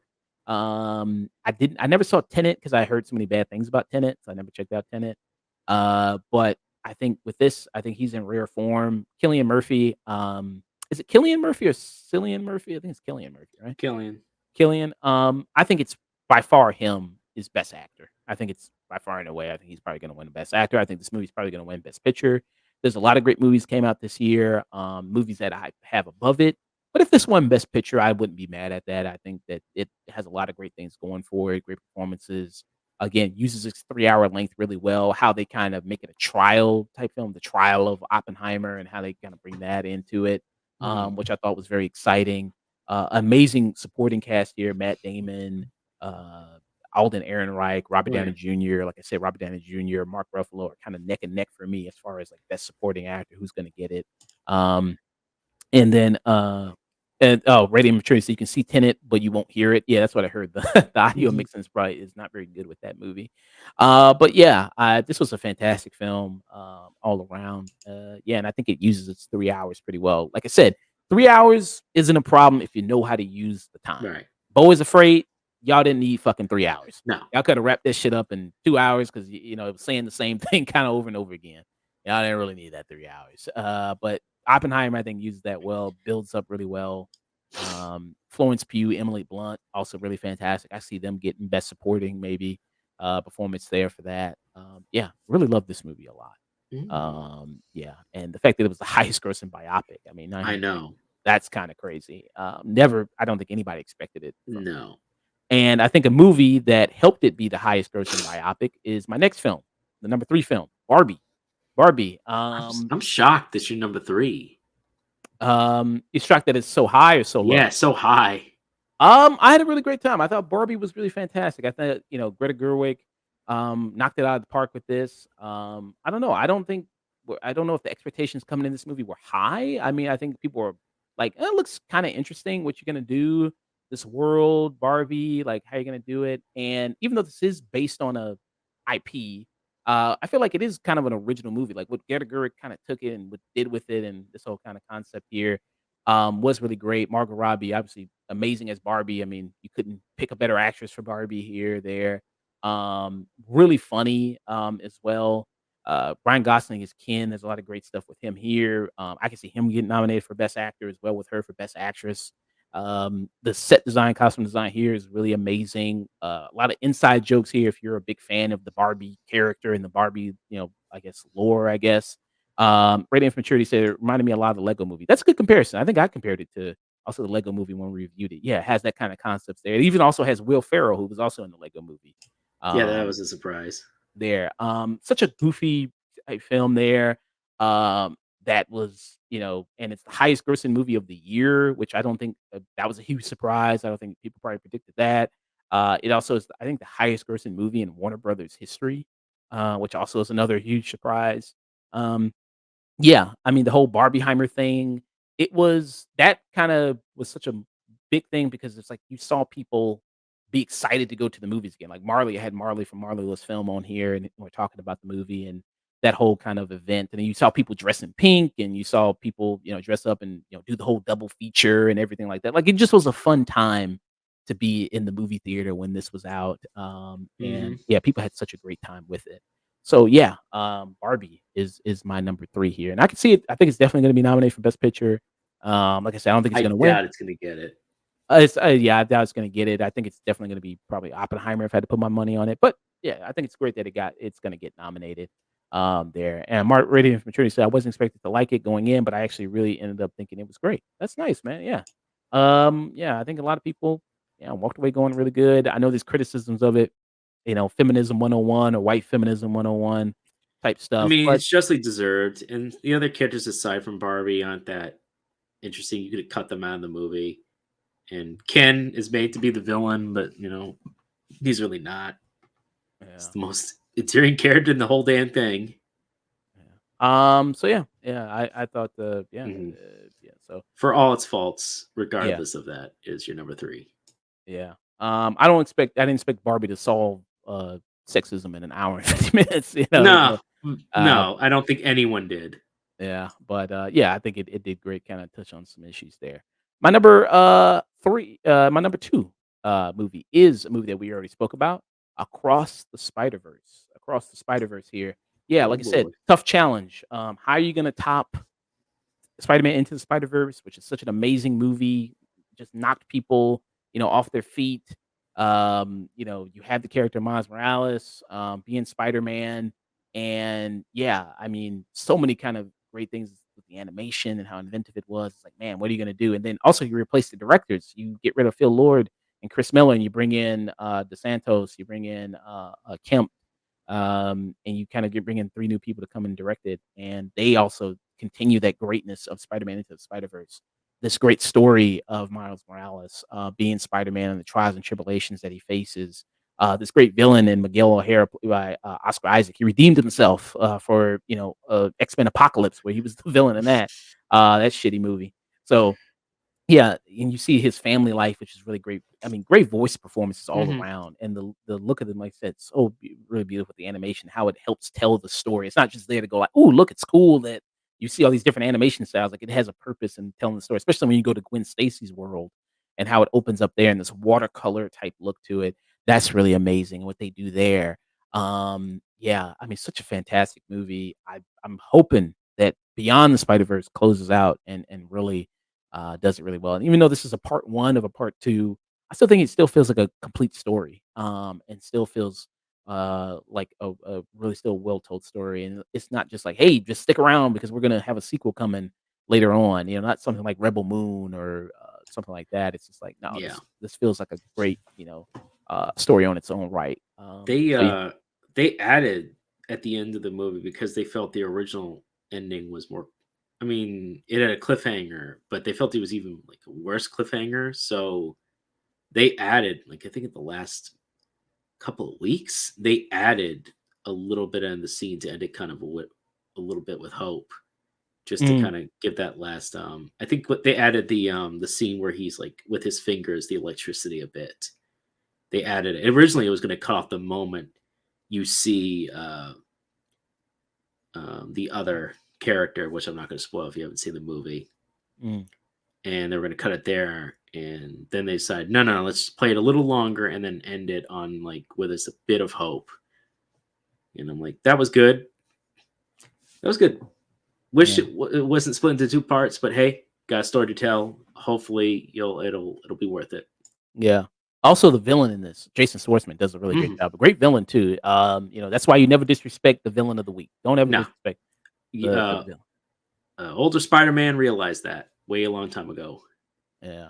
So you never disrespect the villain of the week there. Rated from Maturity said, now this I did see and love, probably my number one since I didn't see much else. Yeah, a Yeah, lot of it's people really good. loved Across the Spider-Verse, man. A lot of people loved it. It was one of the few great superhero movies come out this year. It was this, Guardians of the Galaxy Volume 3, TMNT Mutant Mayhem, if you want to count that one. Yeah, it was one of the few great ones come out this year. Apocalypse had better special effects in a 2004 video game than it did in that movie. Very true. X-Men Apocalypse, is that the worst X-Men movie? No, Uh, X-Men 3 is the worst. X-Men 3 is terrible, uh, and Dark Dark Phoenix Phoenix, is I think, is worse than worse. Apocalypse. I think if I had to yeah, I think Dark Phoenix is worse. Dark Phoenix sucks. They messed up the Dark Phoenix storyline twice.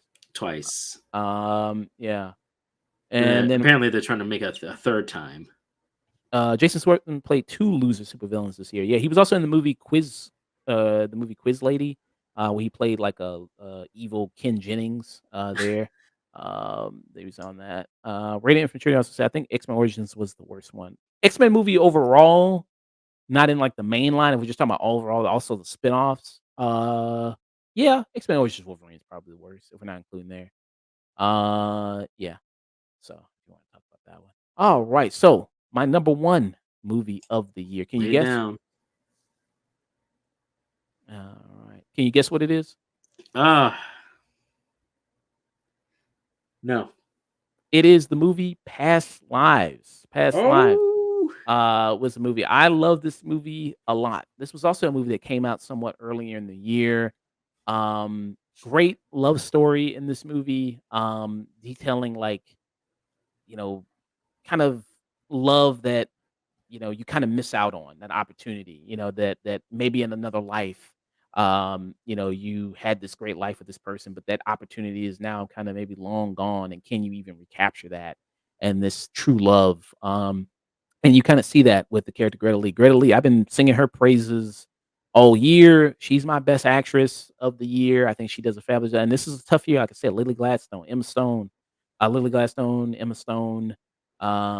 It's a great, great year. Margot Robbie, Barbie. It's a great year for best actresses, but I think her, mhm, she really knocks it out of the park here. Really terrific performance. Great chemistry she has here with the 2 male leads here. Just this great story about these 2 people who, kind of fall out and then they come back together because 'cause they're childhood friends, and then she moves away to, Canada and then eventually to New York, and they kinda find each other and then rekindle their kinda, relationship, and then but she's already in a relationship with someone else, and how is this gonna turn out? It's just a really, really fantastic movie and way it kinda details things and how kind of you know, realistic it kind of feels here and see kind of things play out. Celine Song is the one who directed this. I believe this is her directorial debut. She did for this, and wow, did she do a fantastic job. I mhm. absolutely love this movie. There and yeah, like I said, I can't say enough great things about it. I remember when Nick had just seen it. You asked him, "Do you want to do a quick review?" Or you go, "No." Oh, did Nick say no? Yeah, Nick said no. He's like, he saw it. He's like, "I did see it. I just saw it. Do you Oh, want to do? Do you want to do a review real quick?" And he's like, "No." yeah, he was pretty. Yeah, I think he heartbroken about it. Yeah. That was the most I've seen of like, oh man, he got sucker punched. Yeah, it will. It'll sucker punch you, man. I mean, how emotional it kind of gets. Yeah, Things. he was still pretty raw, and that was a like, no, I'm not ready. Yeah, yeah. So yeah, I can't say enough great things about this movie, Past Lives, and that's why it is my number one movie of the year. I hope it gets nominated for Best Picture. That'll bring more Mm, attention to it. Maybe come to Hulu, something like that, because usually Hulu puts a lot of the Best Picture nominees on there afterwards. So maybe they'll do that. Maybe get more eyes on it. But like I said, it came out early in the year, so that may people go like, oh, they want to throw in other stuff in there. But man, such a fantastic movie. Best writing, I think, of the movie of a that's movie I've great to seen. hear. So yeah, that was my number one movie of the year, Past Lives. Um, Getting some of these TV shows and worst TV shows, and before that, actually, I got some categories that we could do that I kind of came up with and then get into. So yeah, some of these categories, these movie categories that we can talk about. Yeah, and one of them is the biggest surprise of the year, and like we already mentioned, it is Dungeons& and Dragons, Honor Among Thieves. Like I Mm. said, wasn't really expecting a lot from this movie. I'm not a big D&D guy. I've only played D&D once in my whole life. So yeah, I'm not Which what'd you play? What edition? I forgot what it was. It was, like, online. I forgot exactly what edition it was, but Did it even yeah, last a session? somebody was just showing me the basics of it, like, "This is what you Oh, do. This is how you make your character." Like, that's about it. Like, I didn't go too oh much in man, you depth didn't into even it. start. Yeah, but this yeah, a lot of fun with this. Like I said, the humor really works really well. Hmm. Um, didn't do so well in the box office, was a shame. I think it's one of the I guess only movies that kind of flopped this year that I think deserved better. When you look at other movies that flopped this year, like the Marvels or Aquaman 2 or The Flash, Shazam 2, it's like, yeah, you kind of deserve it. I mean, Yeah. you weren't that good, you kind of deserve it. But this, nah, this I thought this had enough goodness in it to deserve better. There, like I said, good cast of people here that work really well together. Chemistry is really good. So yeah, yeah, very good movie. I think people should have checked it out. More people. You think the people just didn't see it? Also, Hugh Grant. Also, I forgot about to Oh mention yeah, Hugh Hugh Grant, Grant. Yeah, he was a who's great performance. having a good character year kind of moment. Things like Yeah, when he was in Paddington, both. this, even Wonka. I thought he was really good as the Oompa Loompa. Yeah, he's having a great year. Hmm. Yeah. Um, yeah. Best comedy, like I mentioned before, Bottoms. I thought that was Mm. definitely the best comedy of the year for all the reasons I listed. If you haven't seen the movie, recommend checking it out. Some really super funny moments. I think some people will be turned off by the ending of it. I know, like I talked to somebody recently who said like that ending's fucking trash. It's like I don't know what the fuck that movie was. So yeah, like I can kind of see that, but I love the ending. I think the ending fits with what the tone of the movie is. I'm trying to think of like a bullshit ending that came out recently, but that just totally threw me off. But also like similar to like I mentioned, like this has Rachel Sennett, who's also in Bodies, Bodies, Bodies. That also had like an ending in it that people were kind of divided on or whether they like it or don't like it. And I was like, yeah, I fall on more so I like it. Again, I think it fits with maybe some of the tone of it. But the same thing with here, where yeah, the ending of it. Oh yeah, she get fucked up in this. She got fucked up in this scene. But yeah, but so yeah, but yeah, the ending is like, yeah, I think it's gonna people are like, yeah, you're gonna like it or love it, but are you gonna hate it or love it? And I ended up loving it. I thought it was really good. I thought I had a good time watching it. So, and I'd love to see it again. And maybe in 10, 20 years, this will be people's like how Mean Girls is for millennials. Maybe fourth. I mean, maybe Bottoms will be for Gen Z people. Mm. It'll be their Mean Girls. So yeah, I'll have that. Best action movie. I got John Wick Chapter 4 as the Mm. best action movie of the year. It's hard to say what really kind of is competing with it. Really, I guess you could say Guardians, maybe Guardians. Maybe. There wasn't really, I feel like a whole lot of like pure just action movies this year. But it'll be Extraction 2. Extraction 2, which I did see. I actually saw the Extraction movie for the first time, actually, very Mm. recently. I saw the first one and the second one back to back, and they're fun, they're cool. But he ain't John Wick. No. He ain't John Wick. And this one, the fourth one, yeah, really amazing, what they do. I hope they don't do a fifth one and bring, John Wick back. I hope they just leave it like it is, but, Yeah. Hollywood going Hollywood and do they Hollywood thing, but yeah, Keanu Reeves, I know, was begging to kill this character. He's like, "I just kill me. This is a perfect time, do it, just kill this character."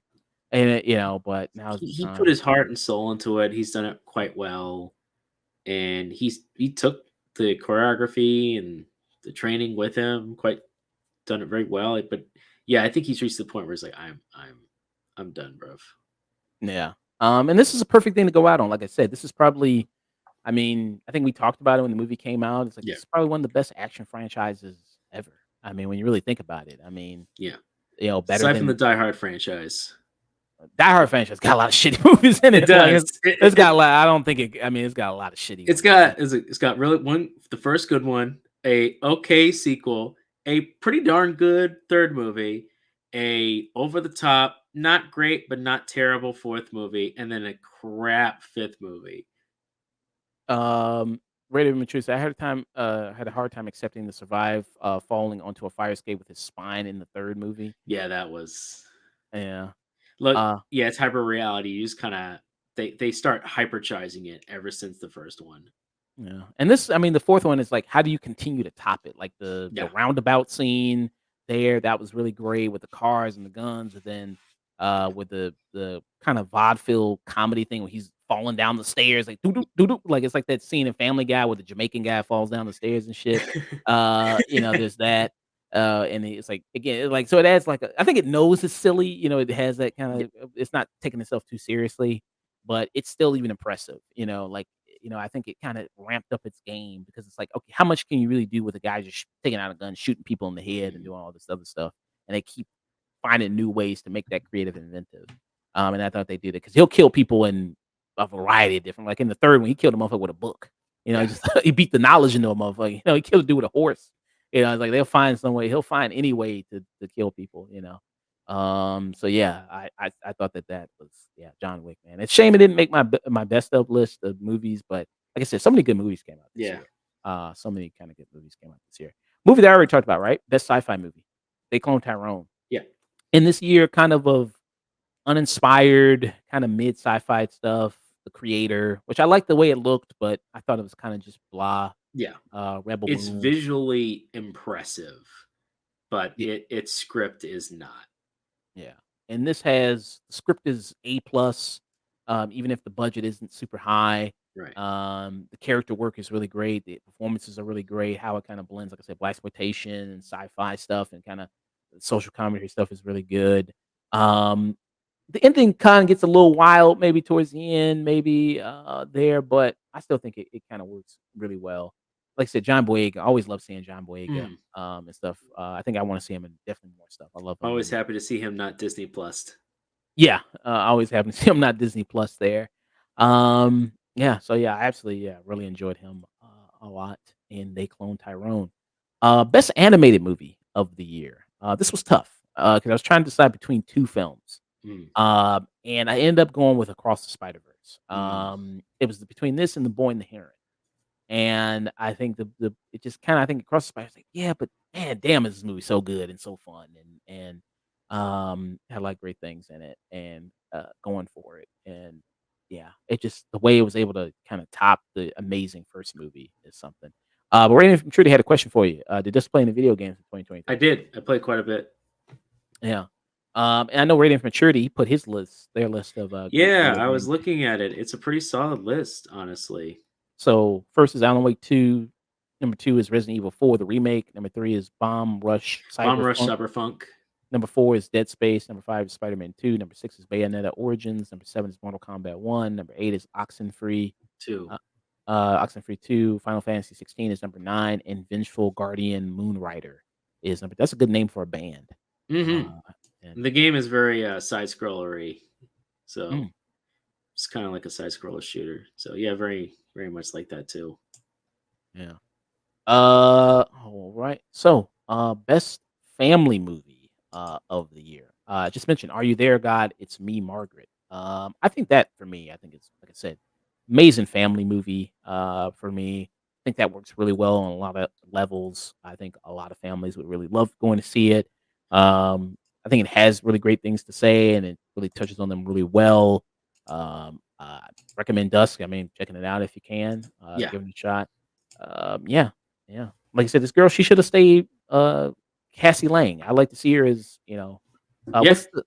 what's her name called in the comics? Just, Oh, I um, don't I don't know. She's not one of the main ones, but she's just like a side Ant-Man, a yeah, I side forgot. ant person. Yeah, what's some play on size, Yeah, someone size, termite or something like that. yeah, some shit. Oh, Stature. That's what it is, Stature. Oh, Stature. Uh, Termite. Yeah, I don't know. Stature. Um, I mean, they yeah, literally could just call her Peanut, and that would be fine enough. Peanut, Way to yeah. go, Peanut! And then when she gets big, she's Planter's Peanut or something. Planters, peanuts. Yeah, exactly. Um, Io Debris is our for me, MVP of the year, Io Debris. I think she's fantastic. I said she was basically in a lot of stuff this year. She had a lot of roles and a lot of different Hmm. things. She's blowing up this year. Like I said, TMNT Mute Mayhem. She was in the very critically acclaimed The Bear, Oh yeah, The uh, Bear is a great show. which I still have to see. I I still have highly to see. recommend The Bear. Yeah, she was in theater camp this year, The Sweet East, Spider-Man Across the Spider-Verse, TMNT Mutant Mayhem. As April O'Neil, she was in that. She was Spider-Verse, she was Glory Grant in the Spider-Verse, and Right. the opening sequence of when Gwen is playing in the band, she's one of the, I think she's like the bassist of the band. She's Mm. there. Theater camp, yeah. Which is on Hulu. People can watch Theater Camp. I haven't seen it. Nick reviewed it. He loved it. He loved it a lot. He thought it was really great. So yeah, for me, she's I think the MVP of 2023. A lot of great performances this year from her. So shout out to Io Debris. She's fantastic. Performance of the year. Like I said, I just got done singing her praises. Greta Lee. I think Greta Lee does a fantastic job in Past Lives. I think it's one of my not even just from Best Actress.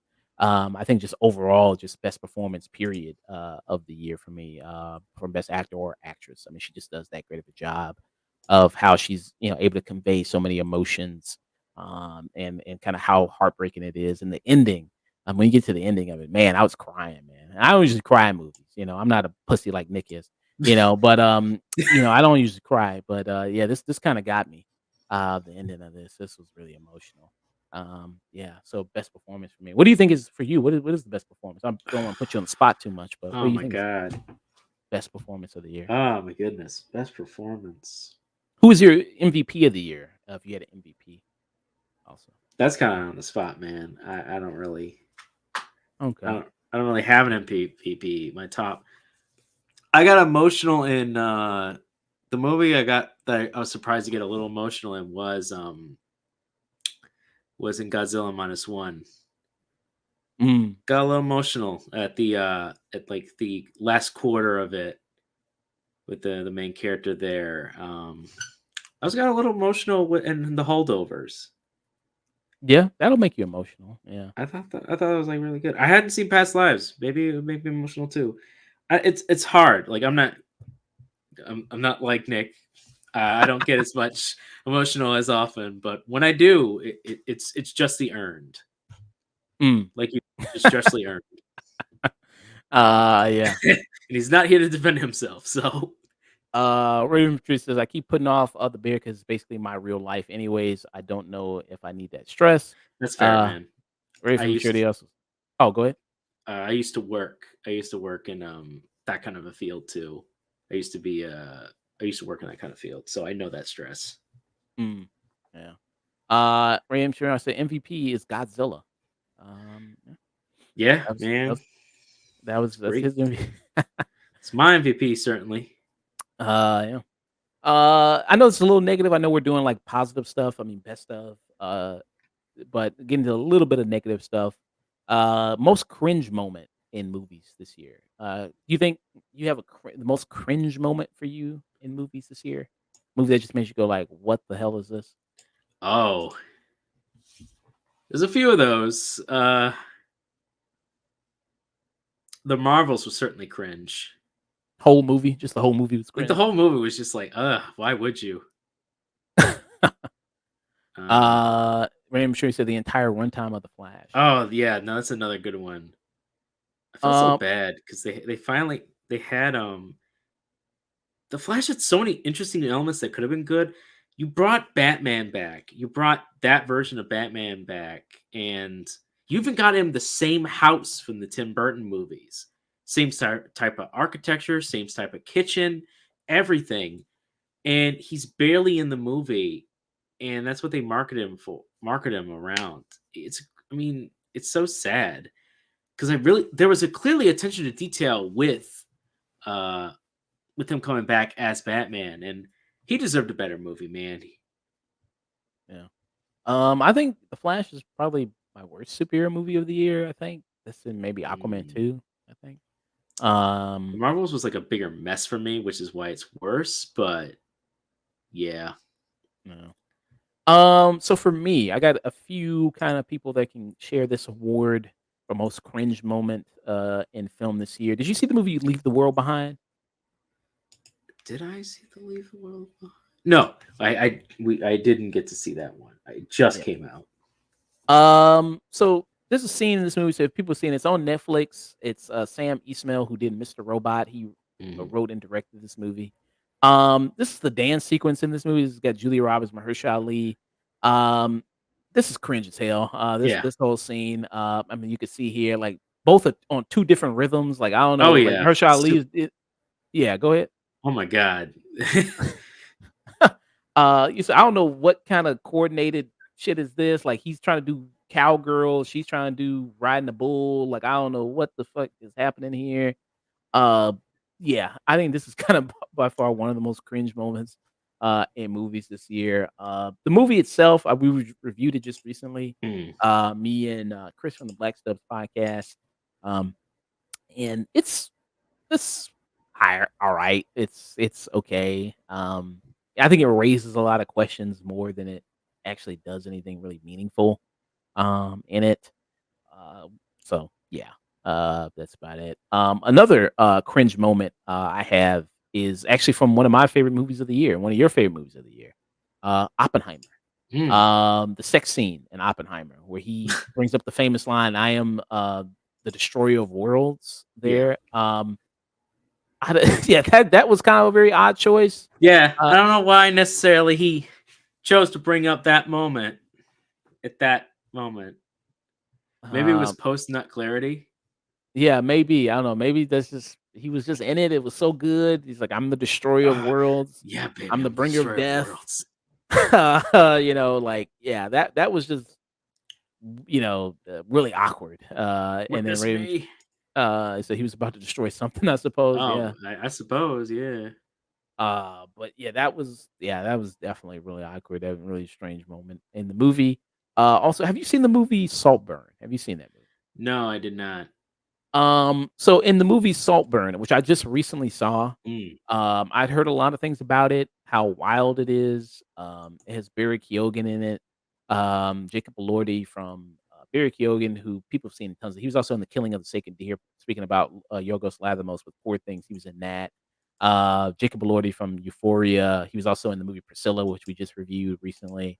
But yeah, this movie's on Amazon Prime. I was watching it last night. I heard all this stuff like, man, this shit's crazy. You got to watch this. Weird ass shit happens in it, mhm.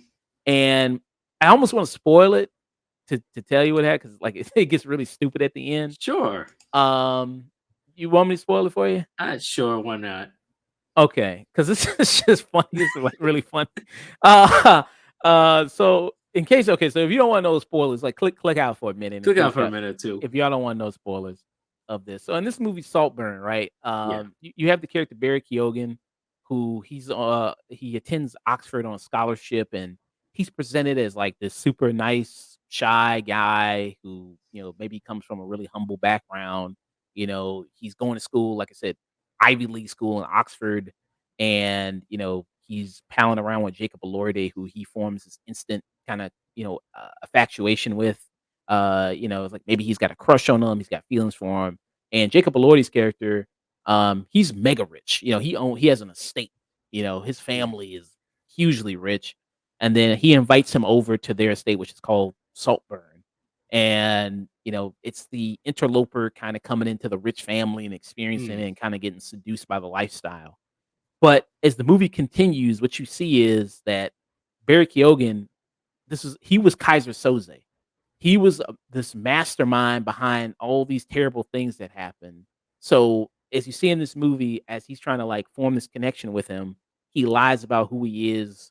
He says that his parents are addicts, um, who are addicts who what I mean, and are really substance abuse users.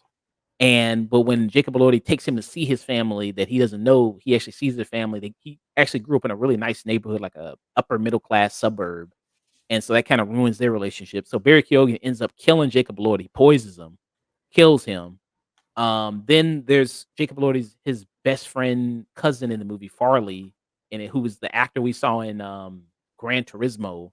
He ends up framing him. He has sex with him, and so he can frame him for stealing from the house. And then also he's the one that suggests that he's the one that gave Jacob Elordi the drugs that killed him. So then that allows the family to kick him out and cut him off of the money because they have like different people living in their house. sure. Like Carrie Mulligan is also living in the house, who she's some weird chick that just fucking lives there, that stays there. And then Jacob Elordi also has a sister in the movie who Barry Keoghan convinces his sister to kill herself. Like he puts razor blades in it, and then she kills herself. Then it's ended up like the dad of the dad of the family, he ends up dying. I don't think Barry Keoghan had anything to do with that, but he ends up dying. And then the mother, who's Rosamund Pike, she ends up inviting Barry Keoghan back to Saltburn, and then he kills her. And then, but before he kills her, she leaves all the like estate to him and the money and everything because her whole family's fucking dead, so she can't leave the money to anyone else. So he ends up getting everything. He gets the whole estate, the money, and everything.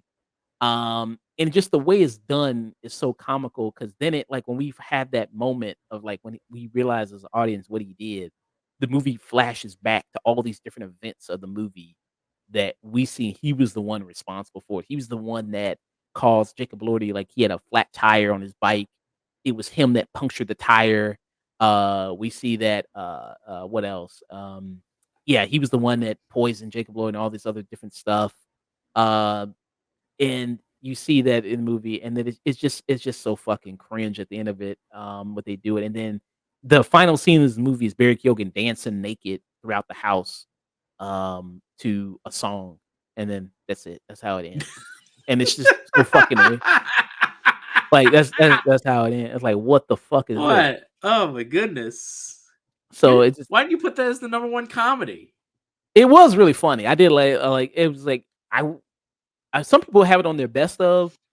If some people had it on their worst of, I wouldn't hate them for it because like, it is that just fucking stupid in a lot of stuff it does. And, he does also weird shit in it, like, there's a sex scene he has with Jacob Elordi's sister where she's, like, on her period, and they're sharing the period blood and kissing, What the and fuck? there's a scene where Jacob Elordi, like, he masturbates in a tub, and he comes in it, and then he literally, like, Barry Keoghan comes up after him and drinks the bath water before it goes down the drain. He's like, oh, he's sucking it up. There's that. It's What? just fun. What the fuck is? What is this But movie? yeah, that's the scene where like, he's masturbating in it, and then yeah, he just comes and drinks the bath water. Like this shit is fucking weird, man. It's like fucking stupid. It's like crazy. Um, It feels like a Kubrick film, but doesn't understand what a Kubrick film is. yeah. And then there's another scene where after Jacob Elordi dies and they're at the funeral and everybody leaves, he takes off his pants and fucks the grave. Like he starts sticking his dick in the dirt and fucks the grave. And it's like this shit is wild, man. Like this shit, I was laughing. I was like, what the Oh fuck? oh Um, my god! and I I'm think glad you saved me time. man, this is the same director. They did Emerald Farley, Fennell. I'm sorry, Emerald Fennell. She did Promising Young Woman, which Oh, that explains a lot, actually. yeah, which I know some people are mixed on that movie, Promising Young Woman. I think I fall more on the side of liking it, I guess, Promising. How do you feel about Promising Young Woman? I'm kind of mixed. I like some aspects of Promising Young Woman, but I also felt it was a bit too preachy. Mm, okay. But I do like some of Promising Young Woman. I think Yeah. that it's like this could have worked, and in some ways it does, but then it goes a little too far, and it never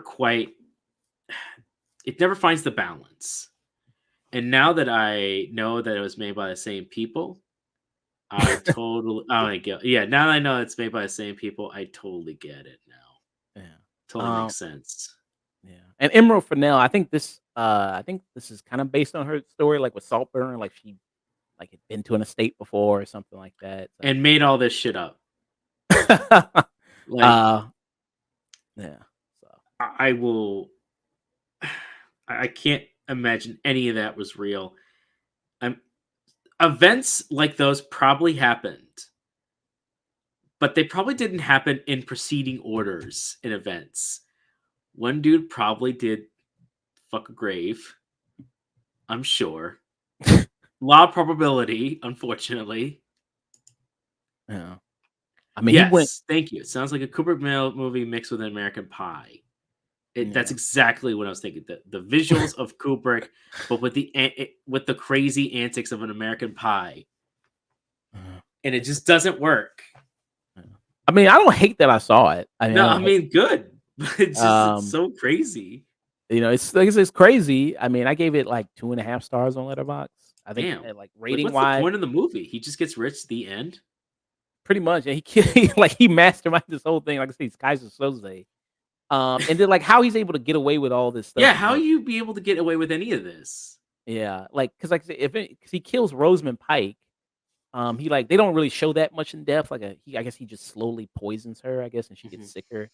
And then eventually when she's on her deathbed, this is when he's telling like, telling her everything. Like this is all what I did, and this is my motive and everything. And then he like rips because she's got tubes down her throat and everything. He uh-huh, like rips all that out so she can die. Which I don't know how you wouldn't be able to find out that he ripped it out and all that other right, stuff. Like I don't know how you, but whatever. So he kills her there. And then one scene made me laugh out loud. There's a scene because he tries, like I said, he orchestrated all this stuff. So there's a scene where he accidentally runs into Rosamund Pike. Like he tries to make it seem like they accidentally ran into each other because they're at like a coffee shop, and uh-huh, she sees him and she's, "Oh, Oliver," you know what I mean? And it's like, "Oh, hello, how are you?" And then he orchestrated that. He was there. He already knew she was going to be there. But you see that when because he's on his laptop in the coffee shop, like most people are, at coffee shops, mhm. and you see what is on his laptop. This motherfucker just typing gibberish. He's just on Word, just typing word random ass gibberish on it. He not even doesn't have like a web browser open or just searching or looking up something. It's like, damn, you couldn't even just have a Couldn't web even bra pretend. couldn't even like he's just typing gibberish. Like, what the fuck? I'm just sitting there just typing gibberish and shit. Like, what the fuck is this? Like, you couldn't even just, I don't know, look on YouTube or something. Like, what the fuck? Like that just for some reason that made me laugh out loud. Like the fact that he was just in a Word document typing nothing, just gibberish, just words, just letters. Like that's just let made me Mhm. laugh out loud for some reason. Yeah, just waiting for her to come in so he can, accidentally like bump into her again. It's like, okay. Yeah, so Well, yeah, alrighty then. that was something. Shit was great. Shit was funny, man. I was laughing. I was like, instead of like May December, which is like that's nominated for Golden Globes for best comedy. I was like, this shit, Saltburn should be in there because that shit's fucking funny, man. That's just like, hey, Best comedy, Saltburn. yeah. But I mean, like I said, visually, it's a good looking movie. Would Uh, you would they yeah, be mad if they got nominated for best comedy? Saltburn. If yeah. you I mean, took your whatever movie it was and made it a comedy, but they'd be like, "That's not what our movie was intended to be." I think it kind of. I think it's humorous. It's supposed to be Mhm, humorous in a lot of parts. Like, man, there's a scene that made me laugh hard where after he dies, like the family is trying to like process it, move on. Like they call the police and they are having dinner. They're having like lunch mhm. and they're just trying to sit there and eat lunch and try to pretend like they just didn't see their kid just see his dead body. And they're just trying to sit there and eat, and he just the main guy yells at one of them, it's like, "Eat your fucking pie!" And you see him crying, eating the pie. Like that shit is just, man, that shit is funny. Like What the I just fuck? laugh. I couldn't help but laugh, man. Like this is wild. Um, but yeah, that was Saltburn. In case anybody wanted to check it out, the movie. I know I spoiled the hell out of it, but man, it's just I had to tell somebody. This is funny. Um, yeah. Most saddest movie of the year. Bringing it to more serious movie. I thought this was tough. Like I said, Past Lives, the ending of it that really Mhm. broke me. But I think uh, Kills of the Flower Moon just has Oh, so yeah. much depressing stuff in it. Like I said, especially the ending. Yeah, it don't Uh, end to, well. like Lily Gladstone. Like I said, this is based on a true story. So this really happened to this Yeah. woman. She lost, like much like the Von Erich family, lost all her siblings. Like Spoilers. oh yeah, spoilers, yeah. But hey, I mean, hey, go watch the movie though. Go learn about history. And yeah, it's really depressing. Yeah, And then I yeah. think when you see like in the trailer, you see the scene where she kind of screams and cries. That's just such a gut punch throughout things. And yeah, that Lily Gladstone, fantastic job. And like I said, it'd be tough if any of these actresses, Emma Stone, Lily Gladstone, Greta Lee, Margot Robbie, if any of them won, I think they deserve it. Really, really great year for them. That really broke me there. Yeah. I mean, this movie is, of course, based on the Killers of the Flower Moon. That was that whole incident, and also the extremely well documented book The guy did a great job documenting that whole history and everything going on that a lot of this was based on too, on his finding. But he did it from the like FBI's investigative Mhm. look into it. Yeah. Most crowd pleasing moment of the year. Um, I think you aren't gonna agree with this. This was also tough to try to figure out which Hmm. one it was, but for me, I think it would be Godzilla Yeah, -1. The ending of it. I have my issues with the ending, sure. but it is a good, you know, applause type ending, thunderous applause type thing going on. That I think a lot of people really enjoyed this year. Like I said, swept people off their feet. Presented Godzilla as scary threat, this natural disaster type figure, as Thus said. But when it comes to the ending, yeah, that moment there, I thought was good there. So yeah, that was um Radiant Maturity said I nominate Rock's backstory and Guardians for Sad Moments 3. That was also came up Yeah, there. I was thinking about that. The moment where what was her name? The Otter otter Girl. otter girl. She has a Huh. name, but it's look. It's not hard to make a movie sad about cruelty to animals. Yeah. Like And this all was their stuff. His entire backstory is sad. You uh understand exactly why he's such an asshole in all the other Guardian movies. After that, why would you like trust anybody? true. Yeah, It, that it is makes Guardians one way in retrospective. You understand both parties even more. Like, hey man, right. I'm just trying to get paid. We get paid, we Oh, get done, leave. Lila. Wasn't that her name? Lila, yeah, it was Yeah, Lila. Lila. In Yeah. the I think in the comics she's alive, but Yeah. in the 'Cause comics she's alive, but in the movie, James Gunn's like, yeah, screw that. yeah, Lila. Yeah. But that was sad when she dies and he Oh just lets yeah. out that scream, that cry. That was very sad. I did uh cry about that. James Gunn, he was PETA's man of the year. Oh Uh, jeez. so he was PETA's man of the year. Yeah. So there's that.